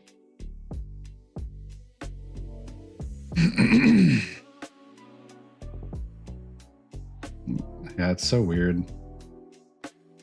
Content change, third person BP slime asset. I guess just discard changes. I'm gonna be honest, I don't really know how to revert from Git.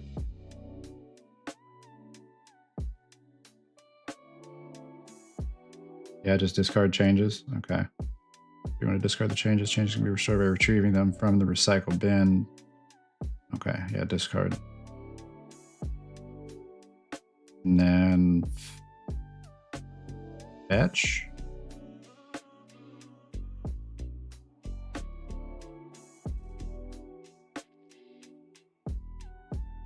Okay. I'm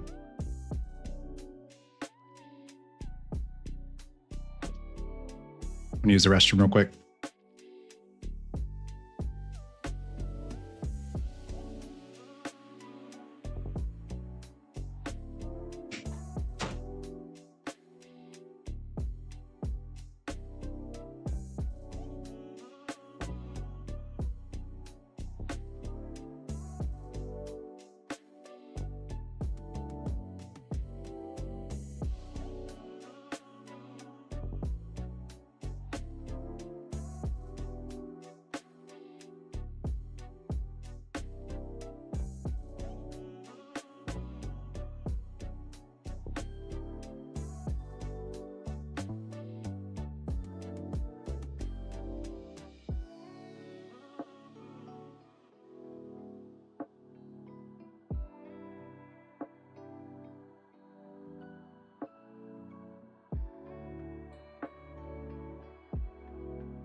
Okay. I am back.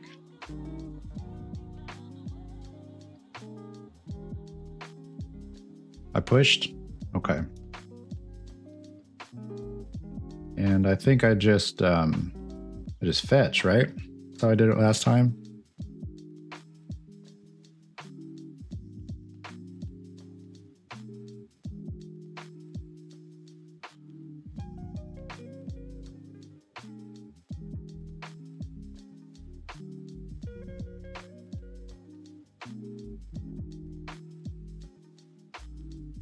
Yeah, just fetch origin. Full origin. Okay, and then just launch it.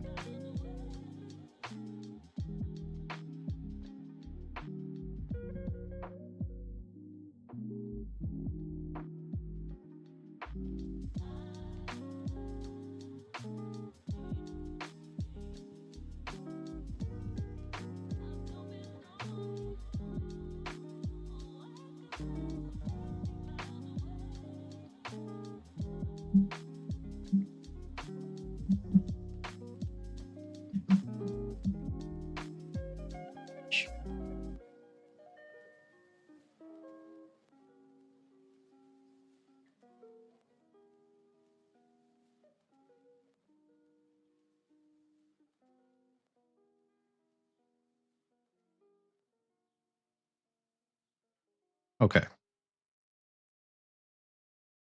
Let's take a look here.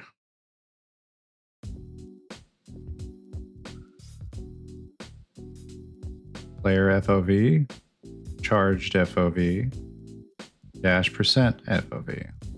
Okay.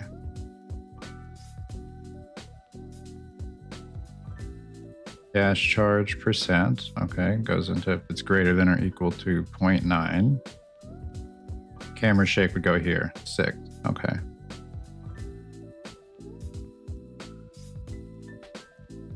Oh, camera FOV appends. Okay.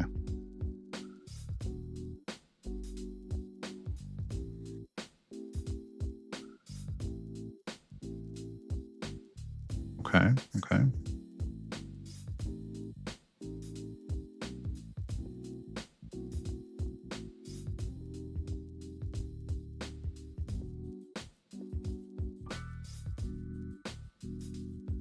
Also change in apply dash. Okay.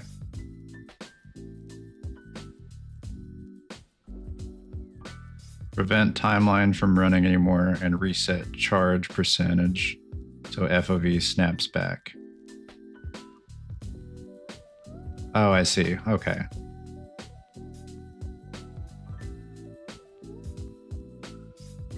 Charge timeline stop. Camera FOV relies on being set. Okay. Okay.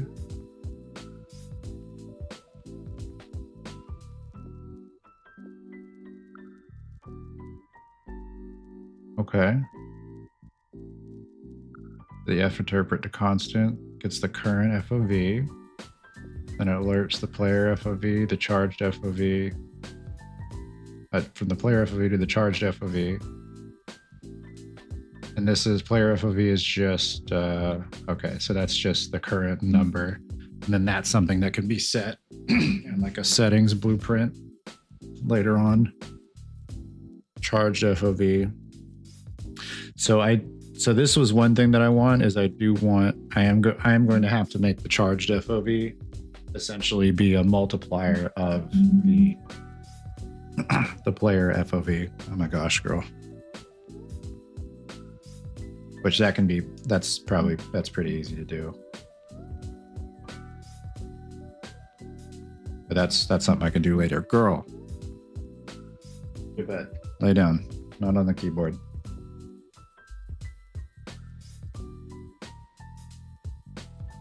Let's take a look here. Oh, it's on the... This ain't gonna work, girl.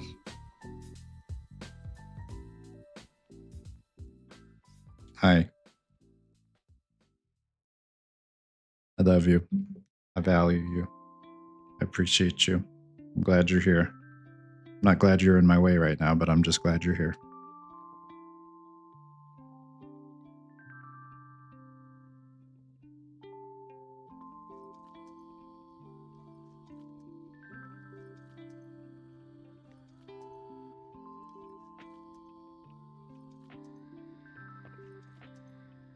Oh.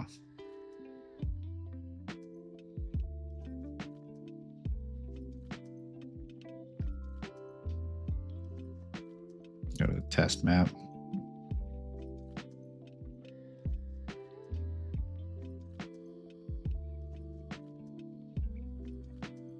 That's awesome.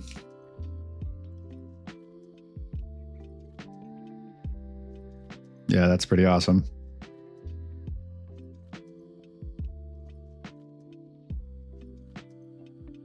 That's perfect, honestly.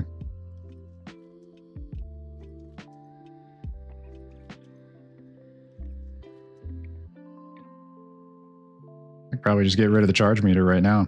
Like that's really it, ain't it? That's all you need. You know, you're not fully charged if the FOV is still backing up. If it's all the way backed up and stopped, then you're good. Ooh. What I would like to do then, I'm going to go change the timeline so that it has a curve in it rather than just being a straight slope. I'm going to put a curve on it. Which that was in the event graph, I believe. Yeah. I'll put curves on this. Which I could have swore there's just a button to like automatically put curves on it. Let me see. I can find those.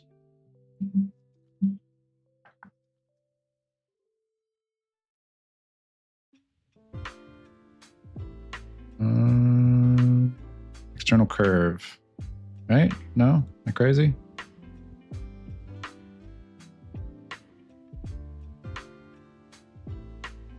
No, there's definitely a way to do it. I can find that.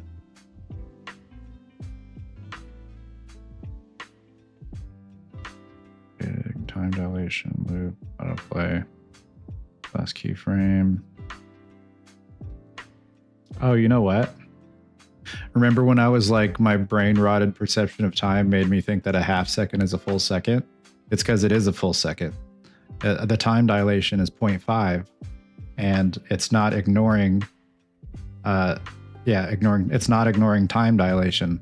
So it is a full second because the half second's being turned into a full second with the 0.5 time dilation. That's funny. I've been wondering why you guys have been using a timeline to set a value in calc function to an interp when instead you could have used the timeline to directly set the FOV. It has a play and return input you can use to smoothly go back and forth. I mean, in this case, because it's also controlling we're just using one timeline to control the dash percentage. So that way we don't need multiple timelines. Since it's setting the dash percentage already, you're just using the dash percentage that's already being set by the timeline as the alpha for the difference between the player FOV and the charged FOV.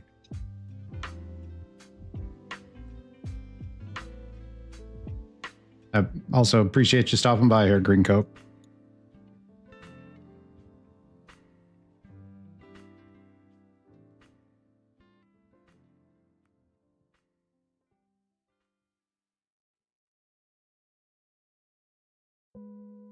Because ultimately but the same timeline can also have an internal thing for the FOV.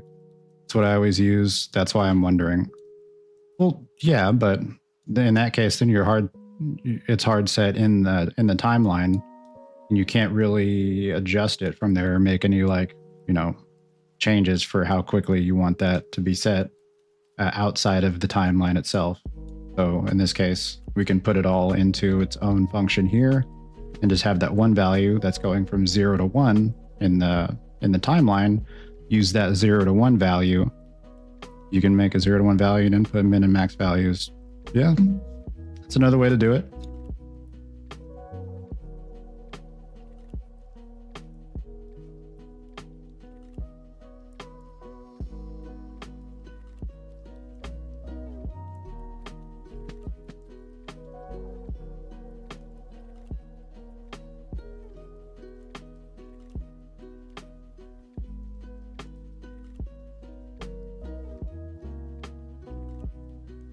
Look pretty smooth. Thanks, man. We got some good work going on here.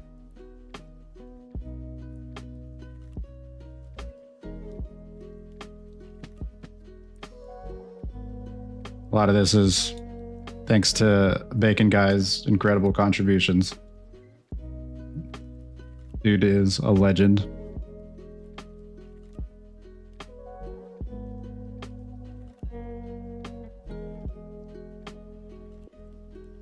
Okay. What was I doing?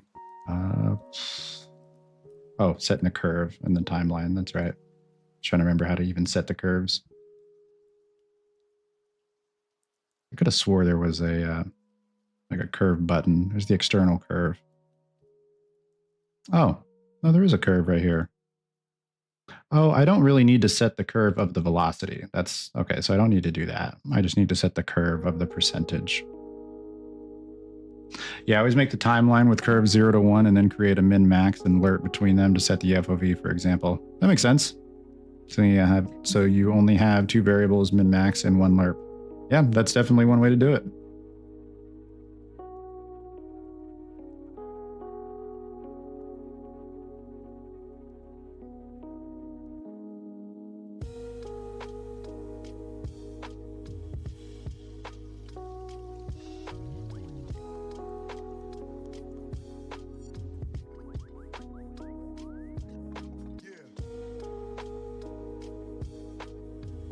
Clear that.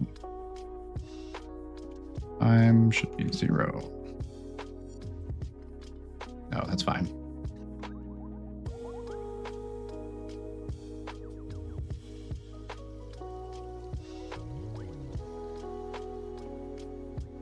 Yeah. Definitely looks better with the curve there.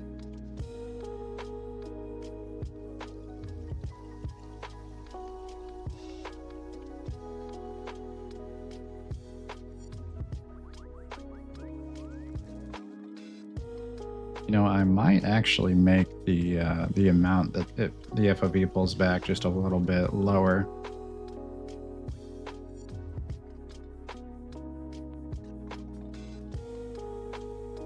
Okay, so in this case,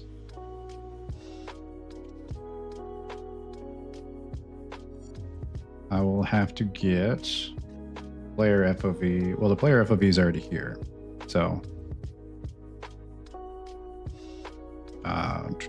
it'll just, I can just set it. Yeah, player FOV times 1.2. Yeah. I don't think I should put that in the dash charge effects. I feel like. No, yeah, it should be. Well, no, because then I'm resetting it every single time. The charged FOV is always going to be the same. I don't need to keep resetting the charged FOV inside the charge effects function. Where's the event graph? There it is.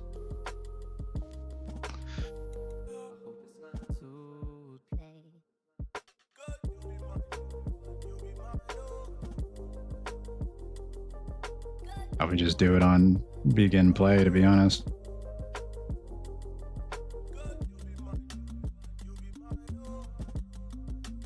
Okay, we'll do charged FOV.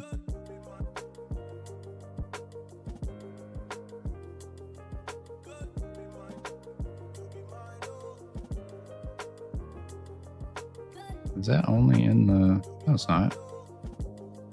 Yeah, where is this? Must be blind.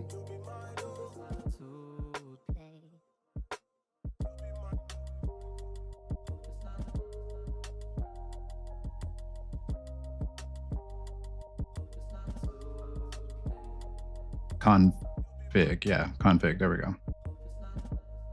Charged FOV. So we'll set that on begin play.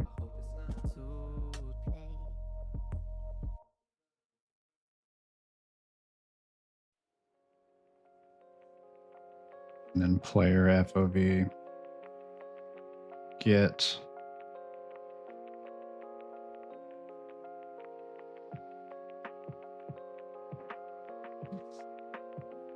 Do times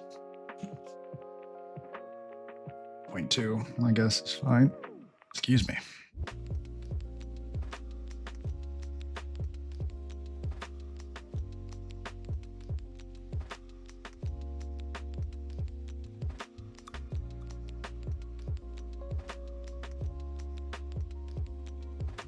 You guys got this. Appreciate it.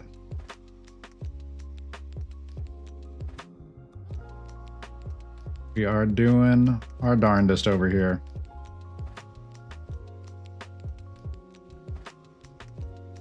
I'll just collapse this into a function.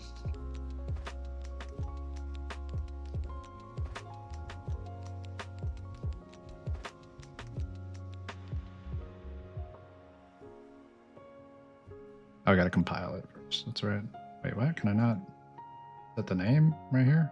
All right. We'll do it over here.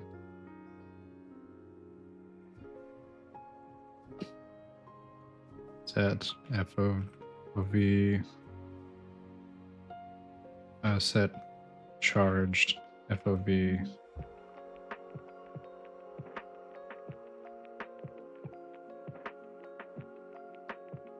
No, we'll do set value for charged FOV.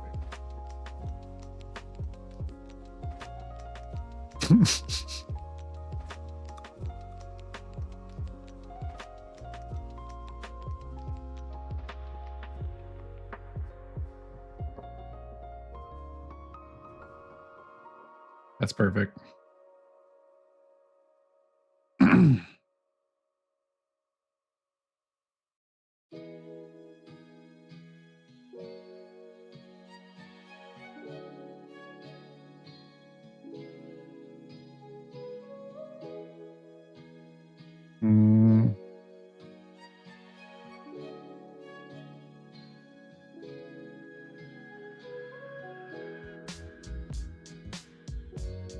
Should probably do a charged FOV multiplier so that that can be adjusted more easily without having to go inside the function. To promote to variable.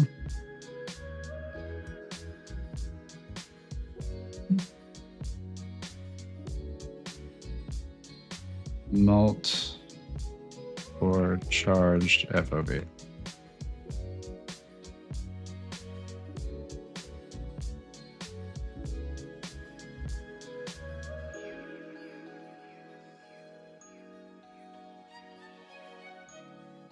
Oh, then I might as well just, yeah.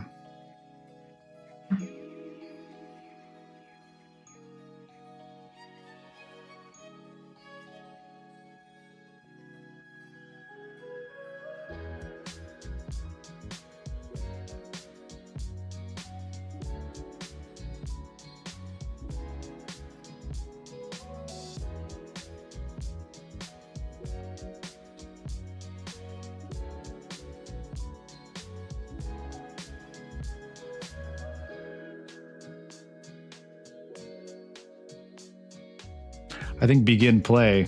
I should also set the camera FOV to whatever the player FOV is, because I don't think it's actually getting the FOV to set that currently. And then that player FOV then can then be set by whatever settings file.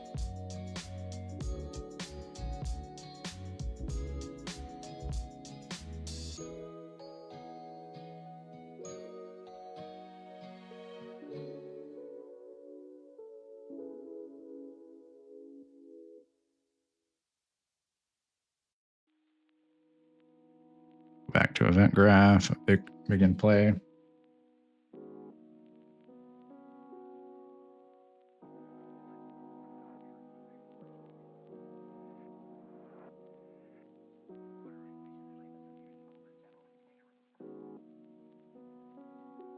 just do a new function. Set FOV set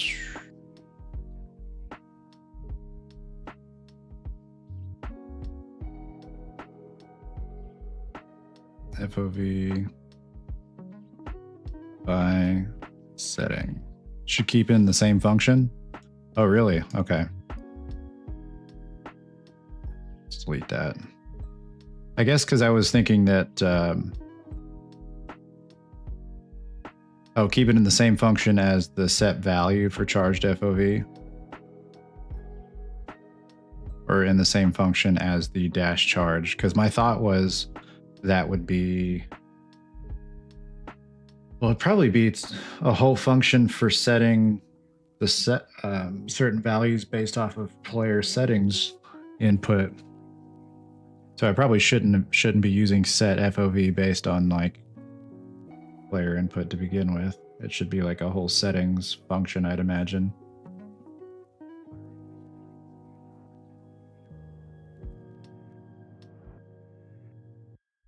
Set charged FOV could just be set up FOV. Let's see.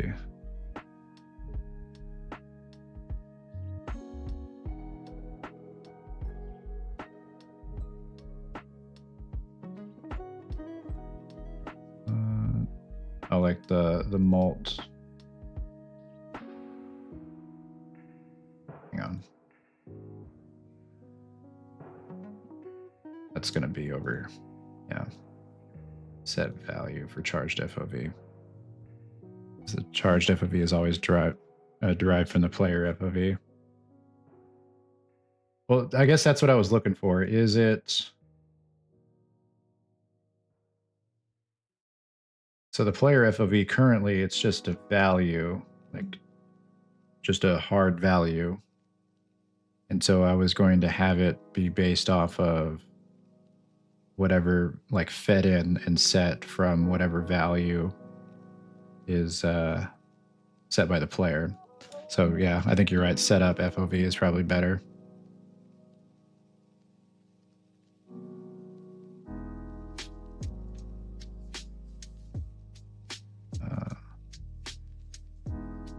Setup FOV.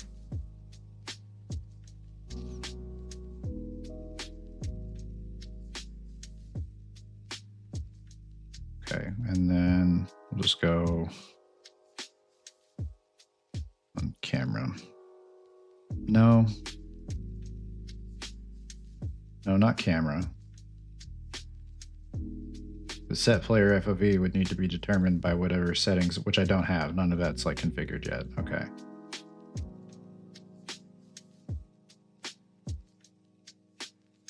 But I could just type it in manually, so I should probably still have some type of like player FOV set. Those functions. Config. Pull from camera now, update to pull from settings later. It's a good idea.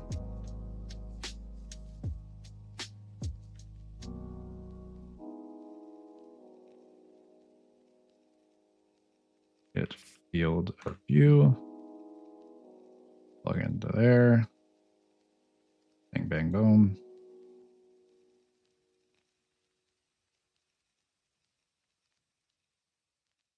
That over here. Should be there. We'll put that there. Okay.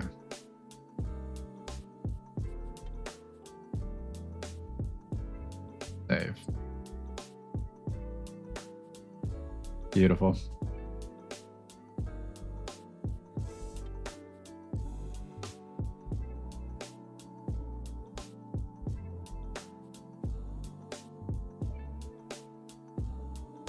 Then the camera field of view is what's set here. Okay. So change that right here.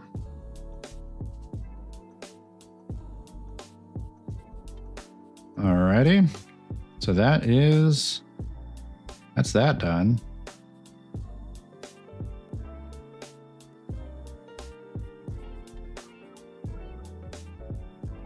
Yeah, I can get rid of the meter now. Really don't need it.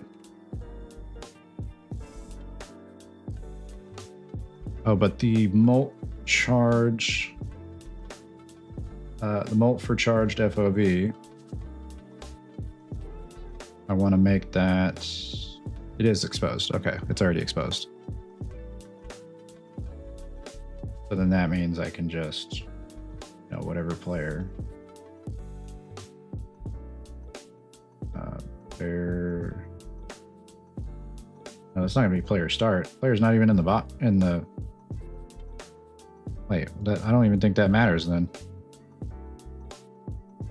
Player, slime ball. Yeah, it doesn't matter unless I'm like in the slime ball viewport here. Yeah, molt for charged FOV 1.2. Okay.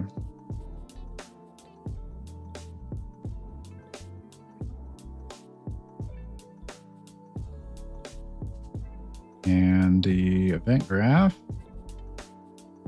Set up FOV, event graph. I can get rid of the charge dash percentage.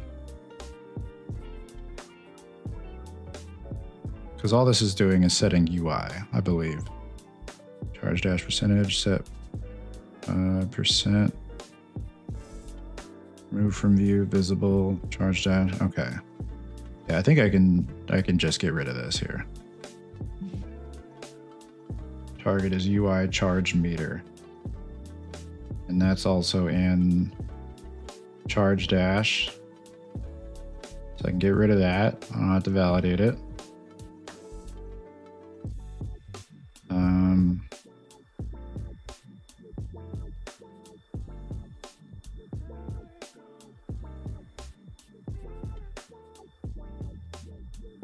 I could still have some type of like UI element, but not it actually be UI. Because I was thinking like some type of like shimmer or glisten or something, just a quick thing that pops up on screen that indicates that you're fully charged, but that doesn't feel like it's part of a UI. But I feel like a good way to fake that would be like a quick little UI ching, like shimmer, which I'm not even certain that I want to have. So for now, we're gonna do that. Just gonna get rid of that connection there. But the setting the percentage, that does not need to be there.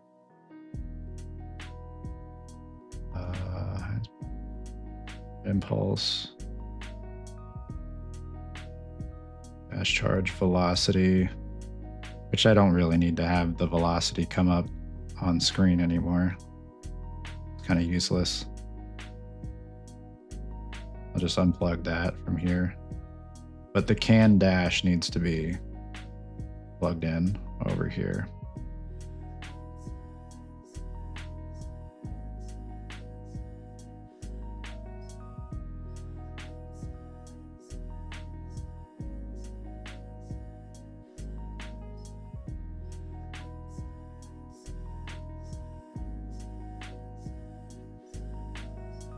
Wait, what?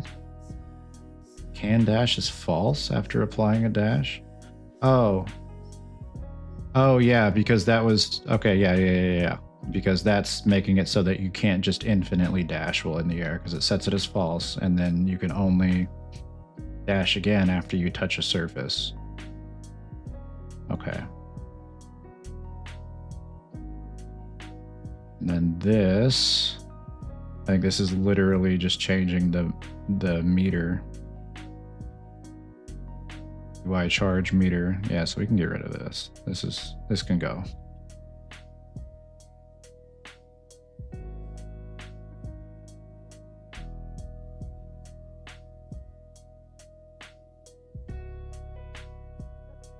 That's when I would add a comment bubble to a node. You're right. When I question why it's there and then remember. You're so right. Yeah.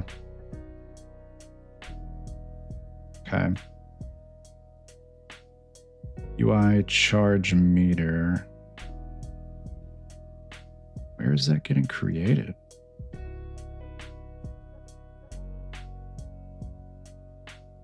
Oh, this is just in the UI. I see. Yeah, UI charge meter. It's in the blueprint for the UI itself. Okay. Then apply dash and dash.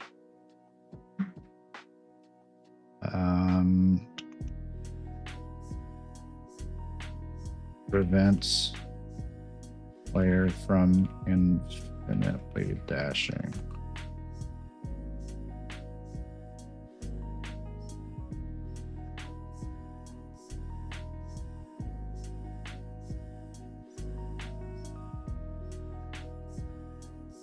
Okay.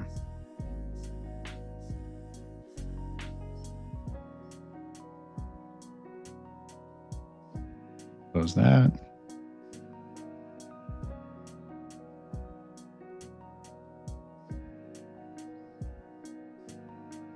And then charge dash, that's already, yep.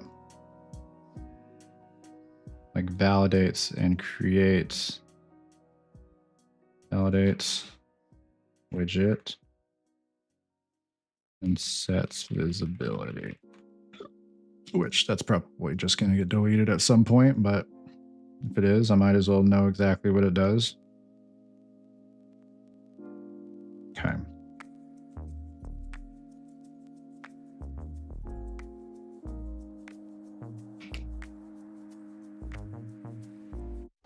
Yeah, that's nice.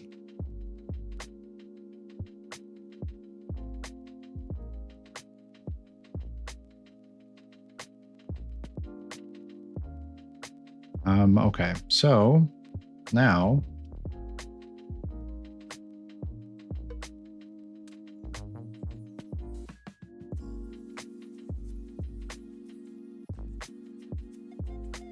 need him to be able to cling to a surface.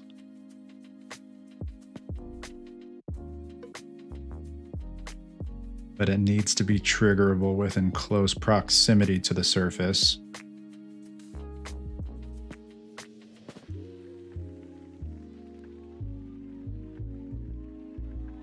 Because it's detecting when I touch a surface, but I don't want the player to have to like time that 0.00001 per like second or whatever that window is available. So I should have the input set I should have a function where the input, like clinging to a surface, sets like a Boolean of like has player triggered grab or something like that in the past X amount of seconds, like point whatever seconds. And if he has, or is player holding grab? Because ultimately I want the player to be able to hold.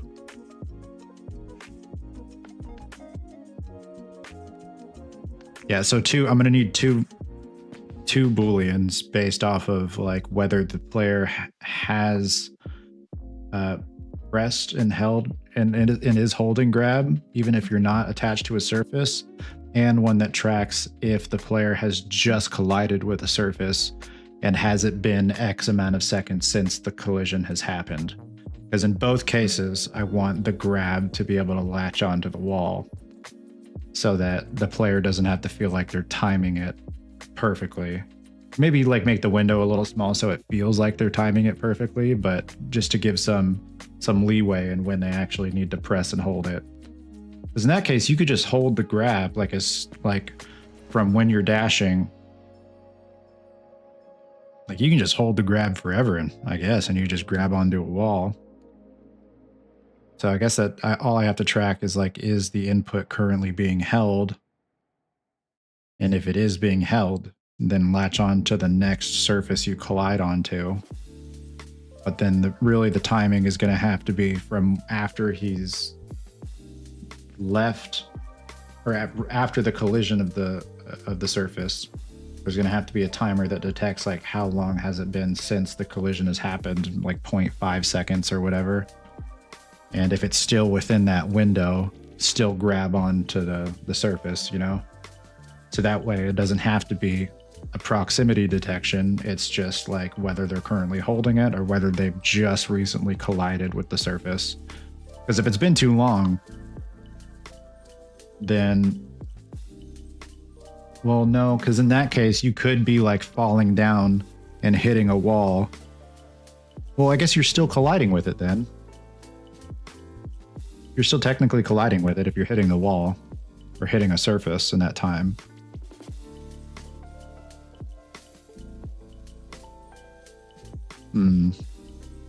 There's probably a very niche case where a player is like not actually touching the wall, but like in close enough like proximity to a wall. Like imagine falling almost perfectly parallel with a wall where you're like just barely not touching it. Like where you feel like you should be able to grab onto it. So maybe there should be an extra detection outside, like another object that is like a sphere, like a sphere box detection or something like that, that is actually for the grab. Because in that case, I probably wouldn't have to actually base it off a timer. I can just have an extra sphere collider that doesn't like actually, what's the word?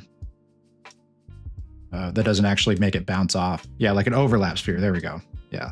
Have an overlap sphere that's detecting the grab. That's probably a lot better of a solution rather than making a timer.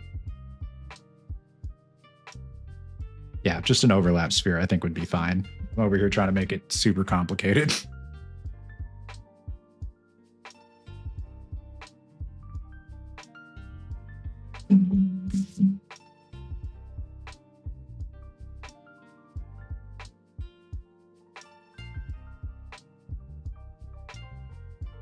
Okay, so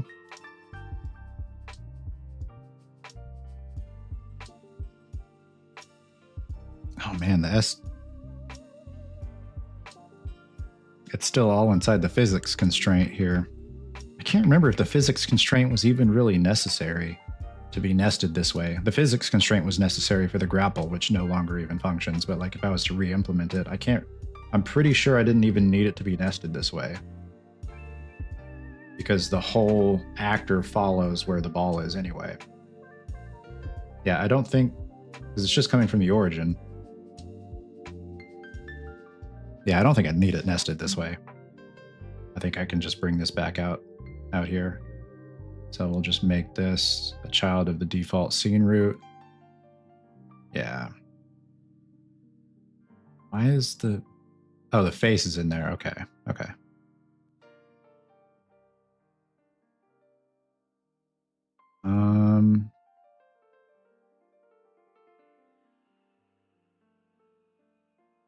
I guess the cable can be a child of the physics constraint, maybe, because that's just really all it's doing is just detecting the origin for the cable to shoot out. Which again, it's probably not going to end up using this, but I think it's fine to just put the cable as a child of the physics constraint. Yeah, it's just using that to detect where the origin, where it shoots out from is. Constraint hierarchy doesn't matter, just the location of when you enable it. The best place is under the sphere collision. Oh, really? Okay. So we'll put that under there. Yeah, and that can stay there. That's fine. Okay, so the sphere collision does not, yeah, so it doesn't matter where I put this overlap. The overlap can just be like a child of the default scene root. Is it called overlap sphere? No, I think it's just like I think it's just collision. Sphere collision, yeah. Grab detection.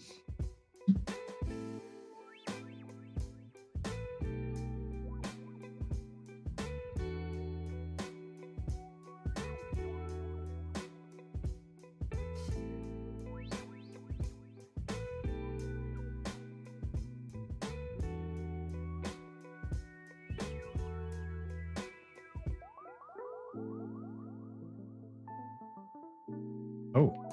Oh.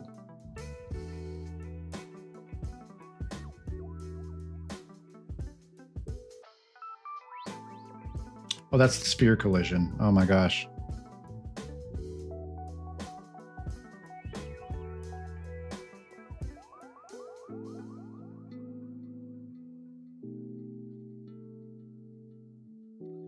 Something like that, I guess. It's probably fine.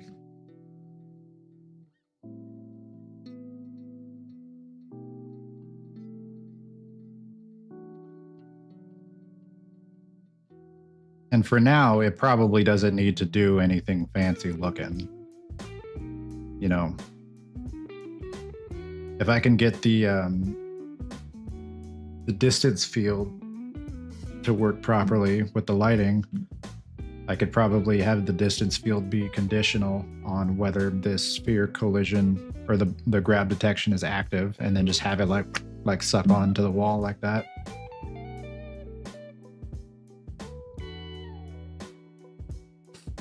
But for now, yeah, I can just use this as detection. We'll do grab detection.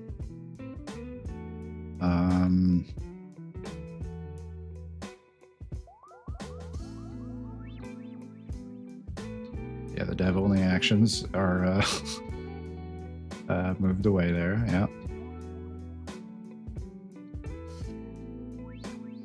It should probably still be under freeze velocity. Well, no, because I want freeze velocity to not have anything to do with the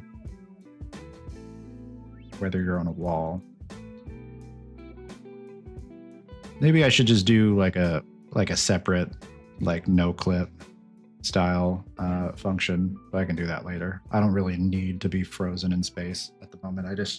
If I can latch onto a surface and just stay stuck to it, then that's more than capable of fulfilling the purpose that I made this freeze velocity for. It was just so that I didn't keep rolling down a hill when I was trying to activate a prompt. And then a separate dev only action could just be like a no clip, just like fly around or whatever. So we'll leave freeze velocity.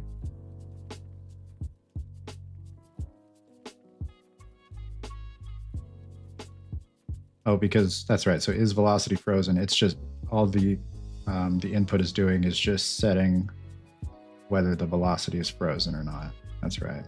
Secondary action, is velocity frozen? So the secondary action should actually be the grab. And then maybe the freezing velocity could be like a keystroke or something instead. I'm going to make another input action that's literally just like dev action.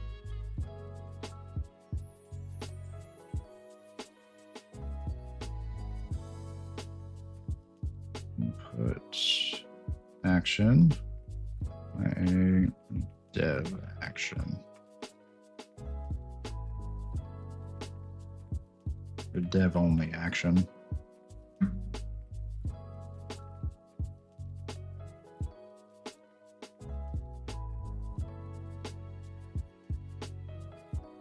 You don't need an IA for dev actions? Really?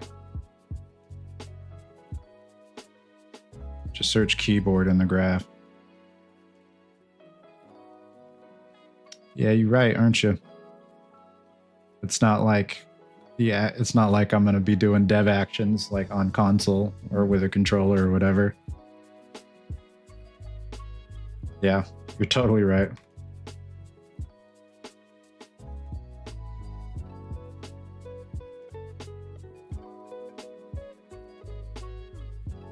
Input action. Oh wait, no, I don't think it's input action. It's just keyboard events. That's what it is. So I'll do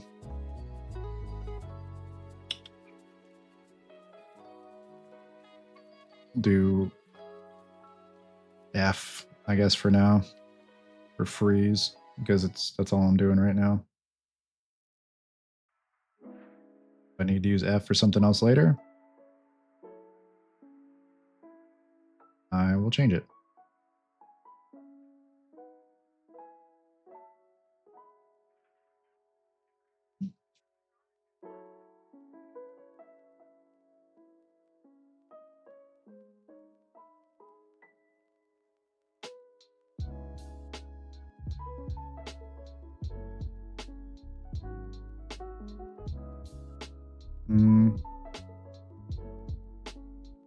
freeze velocity event. Well, no, because the freeze velocity is here. I'll just call this. I feel like these are backwards, actually. I should put a dev only action here and then freeze velocity event here. Maybe dev only action, dev only event. There we go. Yeah. Dev only action.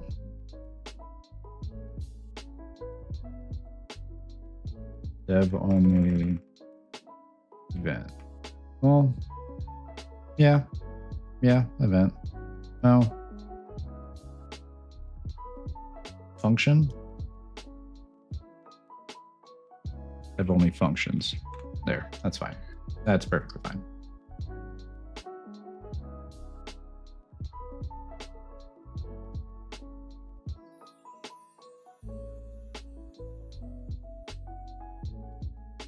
Okay.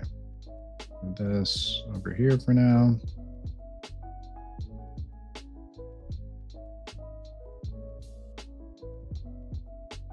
Oh, and I probably should put a second comment in here if there are going to be more dev only actions, but for now I can see very clearly what this does. Velocity frozen. Dev only function freeze velocity. Yeah, that's fine for now. Interact secondary.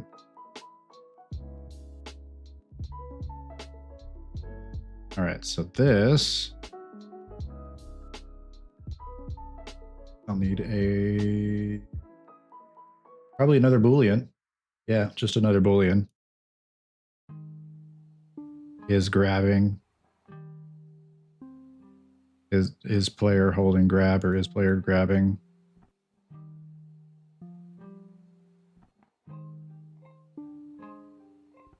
Okay. I'll just make it here. Is player grabbing?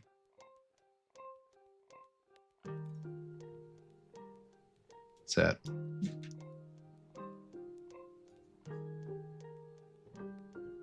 Triggered. Be ongoing? Should be no started. What it is? Yeah, started. I think, right?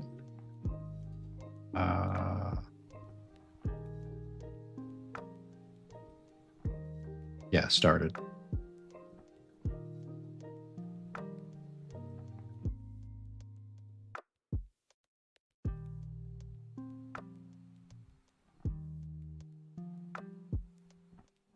Oh, and then completed.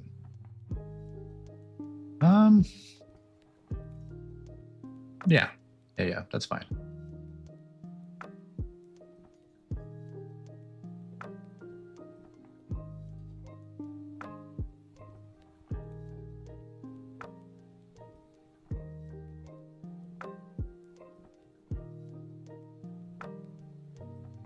Or is it ongoing? No, I think started is fine.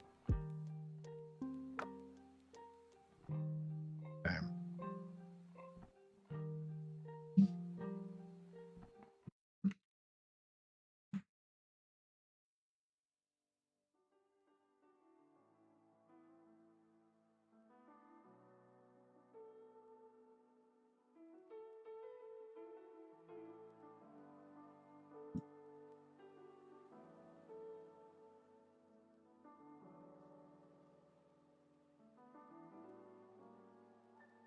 Want something cool? Open editor pref, search node disabling, enable the option that comes up. It lets you set nodes to dev only.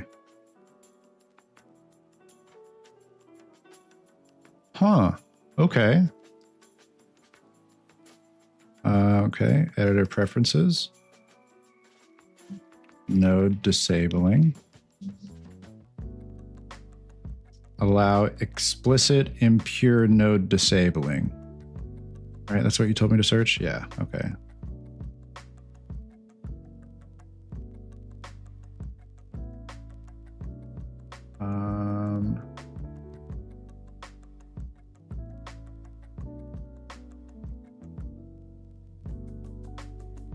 Oh, I probably got to save. I don't even think I saved. I'll save all.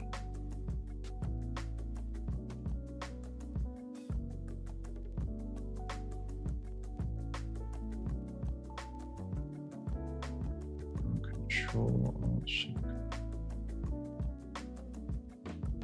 Be under advanced.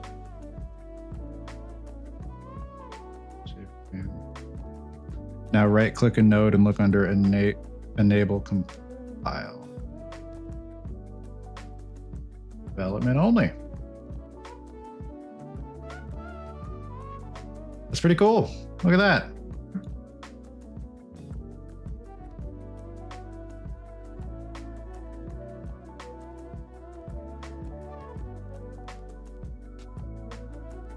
I do that here.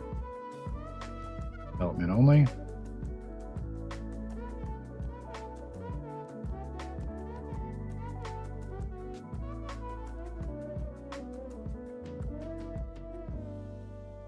I guess it doesn't really matter if F is already on development only.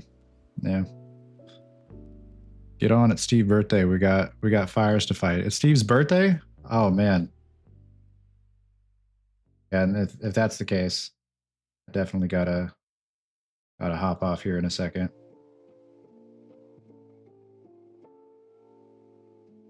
Now, let's see.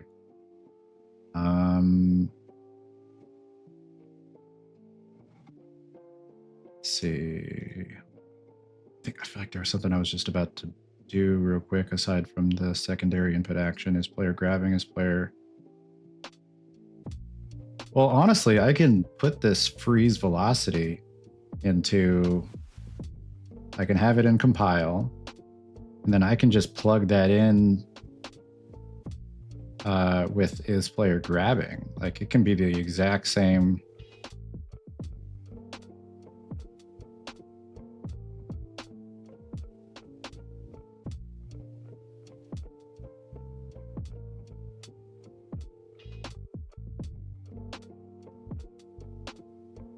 Is condition is velocity frozen true, and then it sets velocity frozen?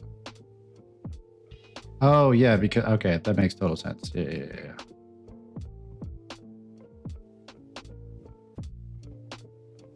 I could probably, I know that they say not to nest branches, but I could probably just nest one in here. But I should maybe make another function rather than putting it inside the freeze velocity for now.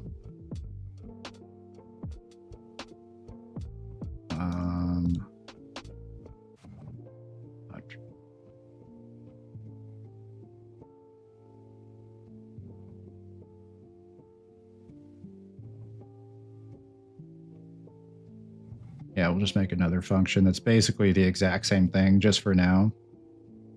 Grab surface.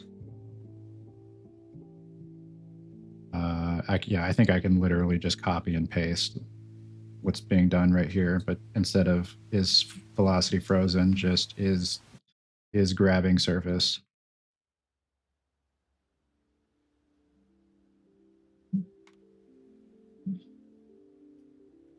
Is player grabbing? Yeah, is player grabbing. Oh, but it needs to if grab detection. Is player grabbing true? Branch.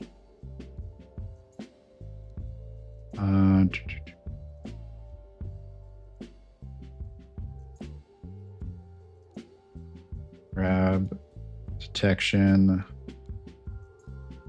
Oh wait, I don't even need to do that. I can go over here to grab detection, come down here. On component, begin overlap. Wait, no, that needs to be, I feel like the is player grabbing needs to be based off of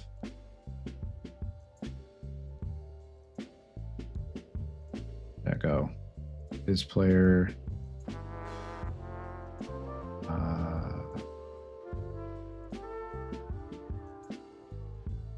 is player grabbing. Yeah, this should be its own function here actually. No, I can't just put it into a function like that. This is fine. I'll just come back over here. Player grabbing, true. And is grab detection. Component begin overlap. Oh, it needs to be here. There needs to be another on component begin overlap. I need another variable.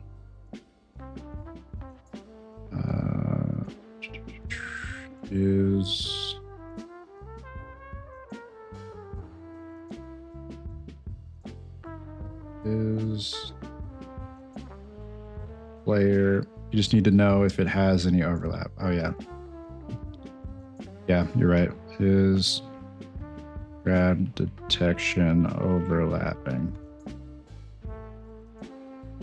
No, it doesn't. No, okay. I can, because you can just get overlapping actors length 0. Yeah. Yeah, I definitely don't need this variable here then. Good call. What am I doing? Function. Grab surface. Put that over here. That there. Player grabbing, grab detection. Get overlapping actors greater than see. Oh, I can't plug that into there. Okay.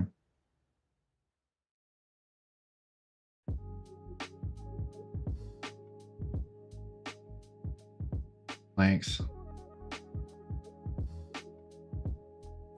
greater than 0. Okay.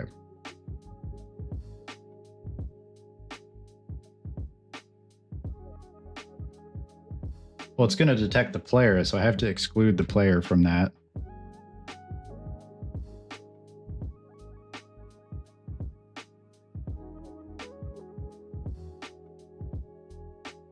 Is not player, I guess.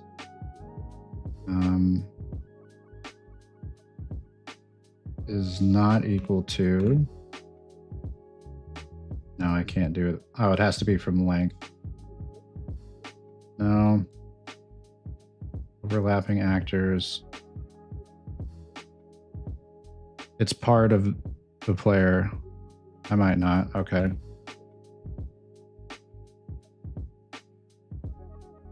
Yeah, it is detecting the player. I think. Hang on.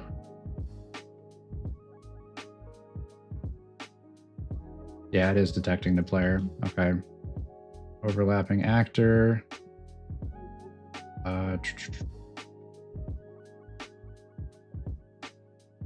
Get like a list. It's not plugged in. You're totally right. It's not plugged in.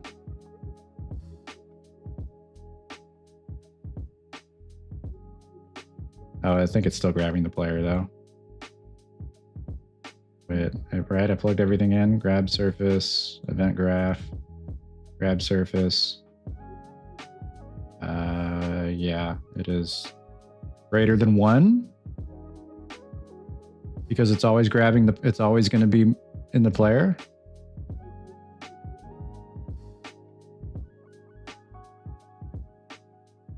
Oh.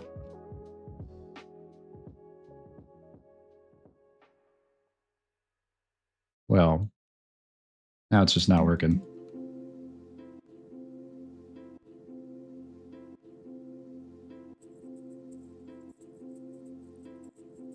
Is this not an actor? These are all actors.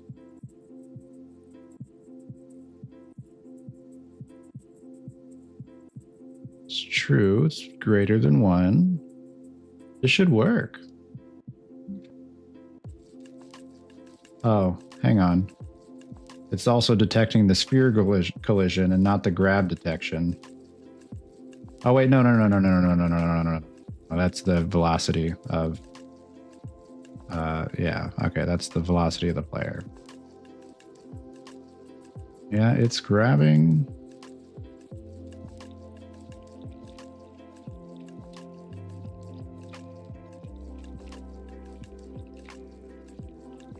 Greater than 1.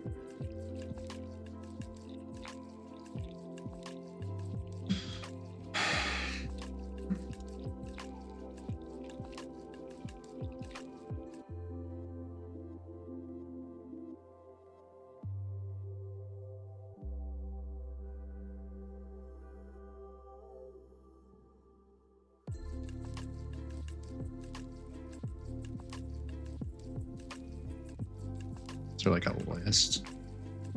No.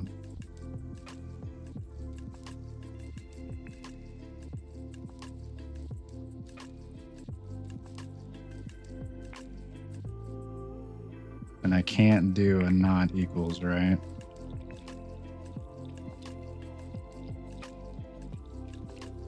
No. I feel like I should be able to do a not equals there.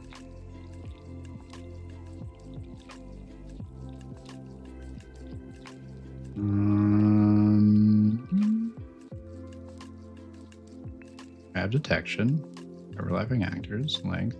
Because when it's more than 0, it is grabbing.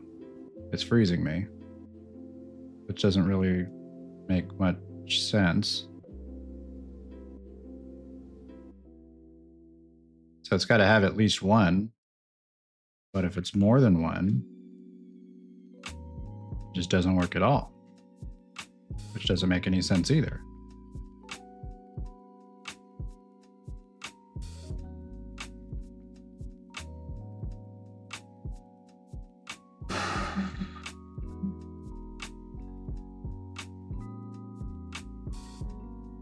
Investigating. Yeah, I don't know why that would be the case.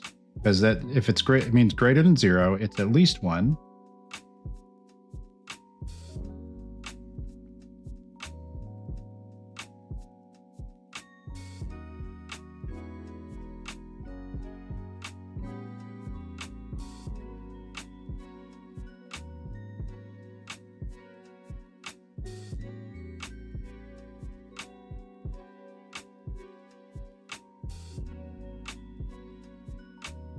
It's detecting the player and nothing else.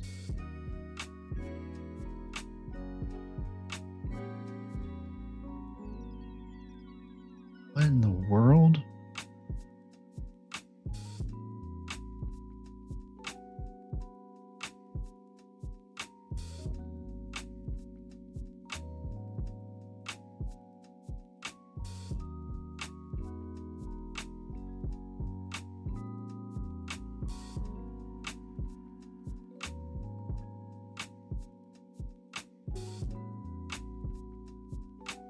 It's overlapping components.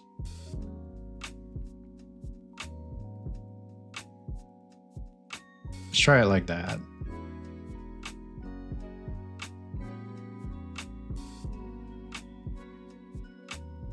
Because, well, greater than 1, it's got multiple components that it's overlapping with here.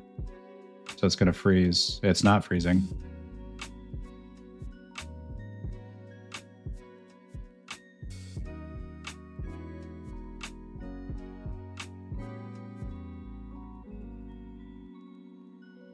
Actor. Overlapping actor. Length. Plug that in there. That I feel like that should do the same thing though, right? Wait, yeah. Shoot.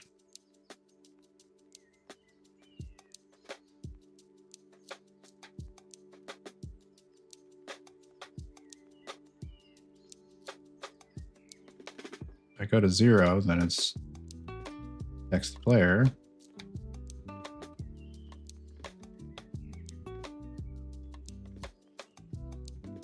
Doesn't make any sense. I don't know why I would only be detecting the player.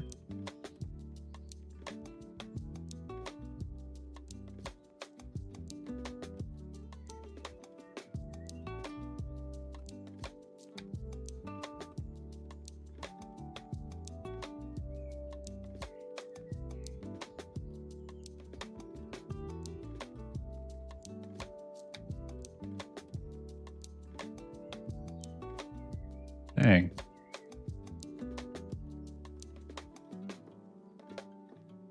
Well.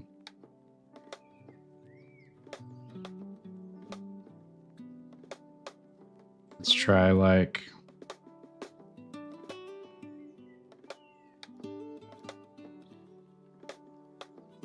No, doesn't make sense.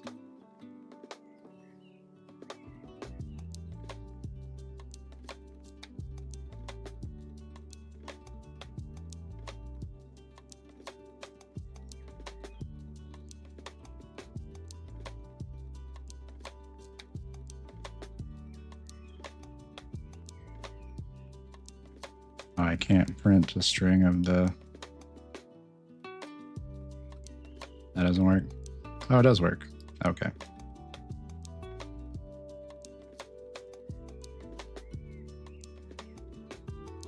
Oh, it's not plugged in to anything here. Do that.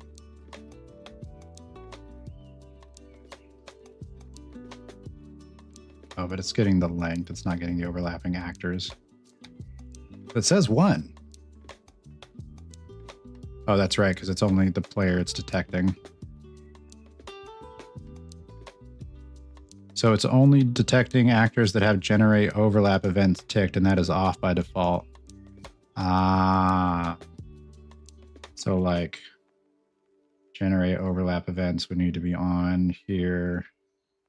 Generate, okay, all of these would need to have generate overlap events. Okay, that does make a bit more sense here.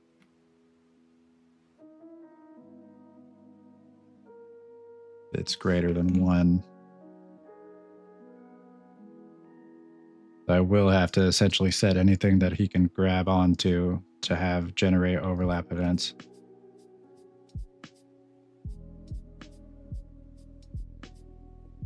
Okay. I can live with that.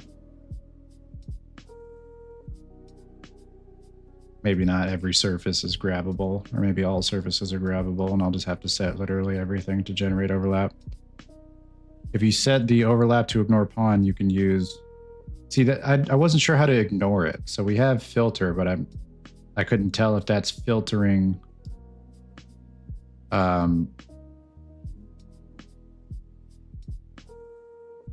if that's filtering out or like sorting on the component itself. Leave filter blank.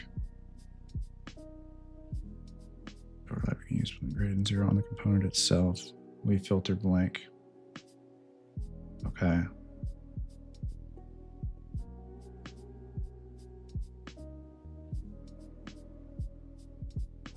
Grabbed it. Okay. Yeah. Ignore. I thought it'd be right here. Grab detection.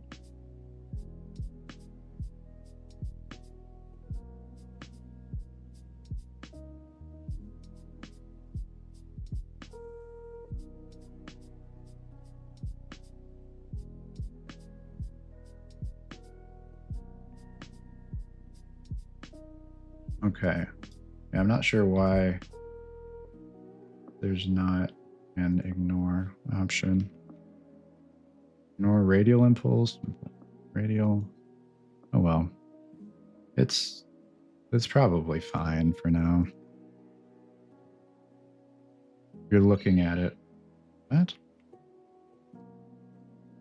Ignore radial impulse, ignore radial force, ignore analytic collisions.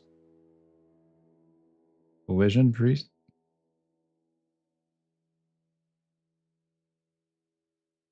Collision presets. Oh. Yeah, okay. Ignore only pawn. That's what it was. Good call. Okay.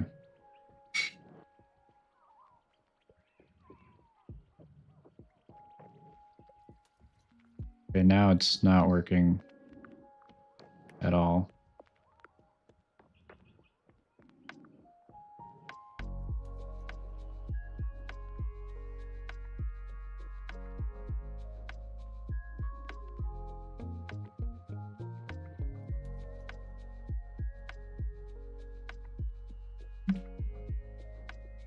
Overlap all, custom, uncheck pawn. Okay. Overlap all. There you go, custom. Overlap all, uncheck. Ignore, pawn. Okay. Compile, save.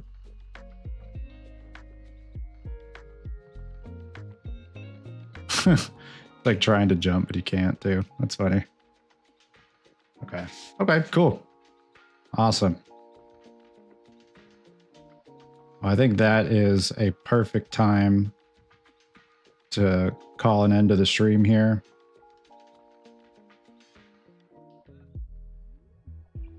Got a good amount of stuff done. And as always, man, I really appreciate your help. And I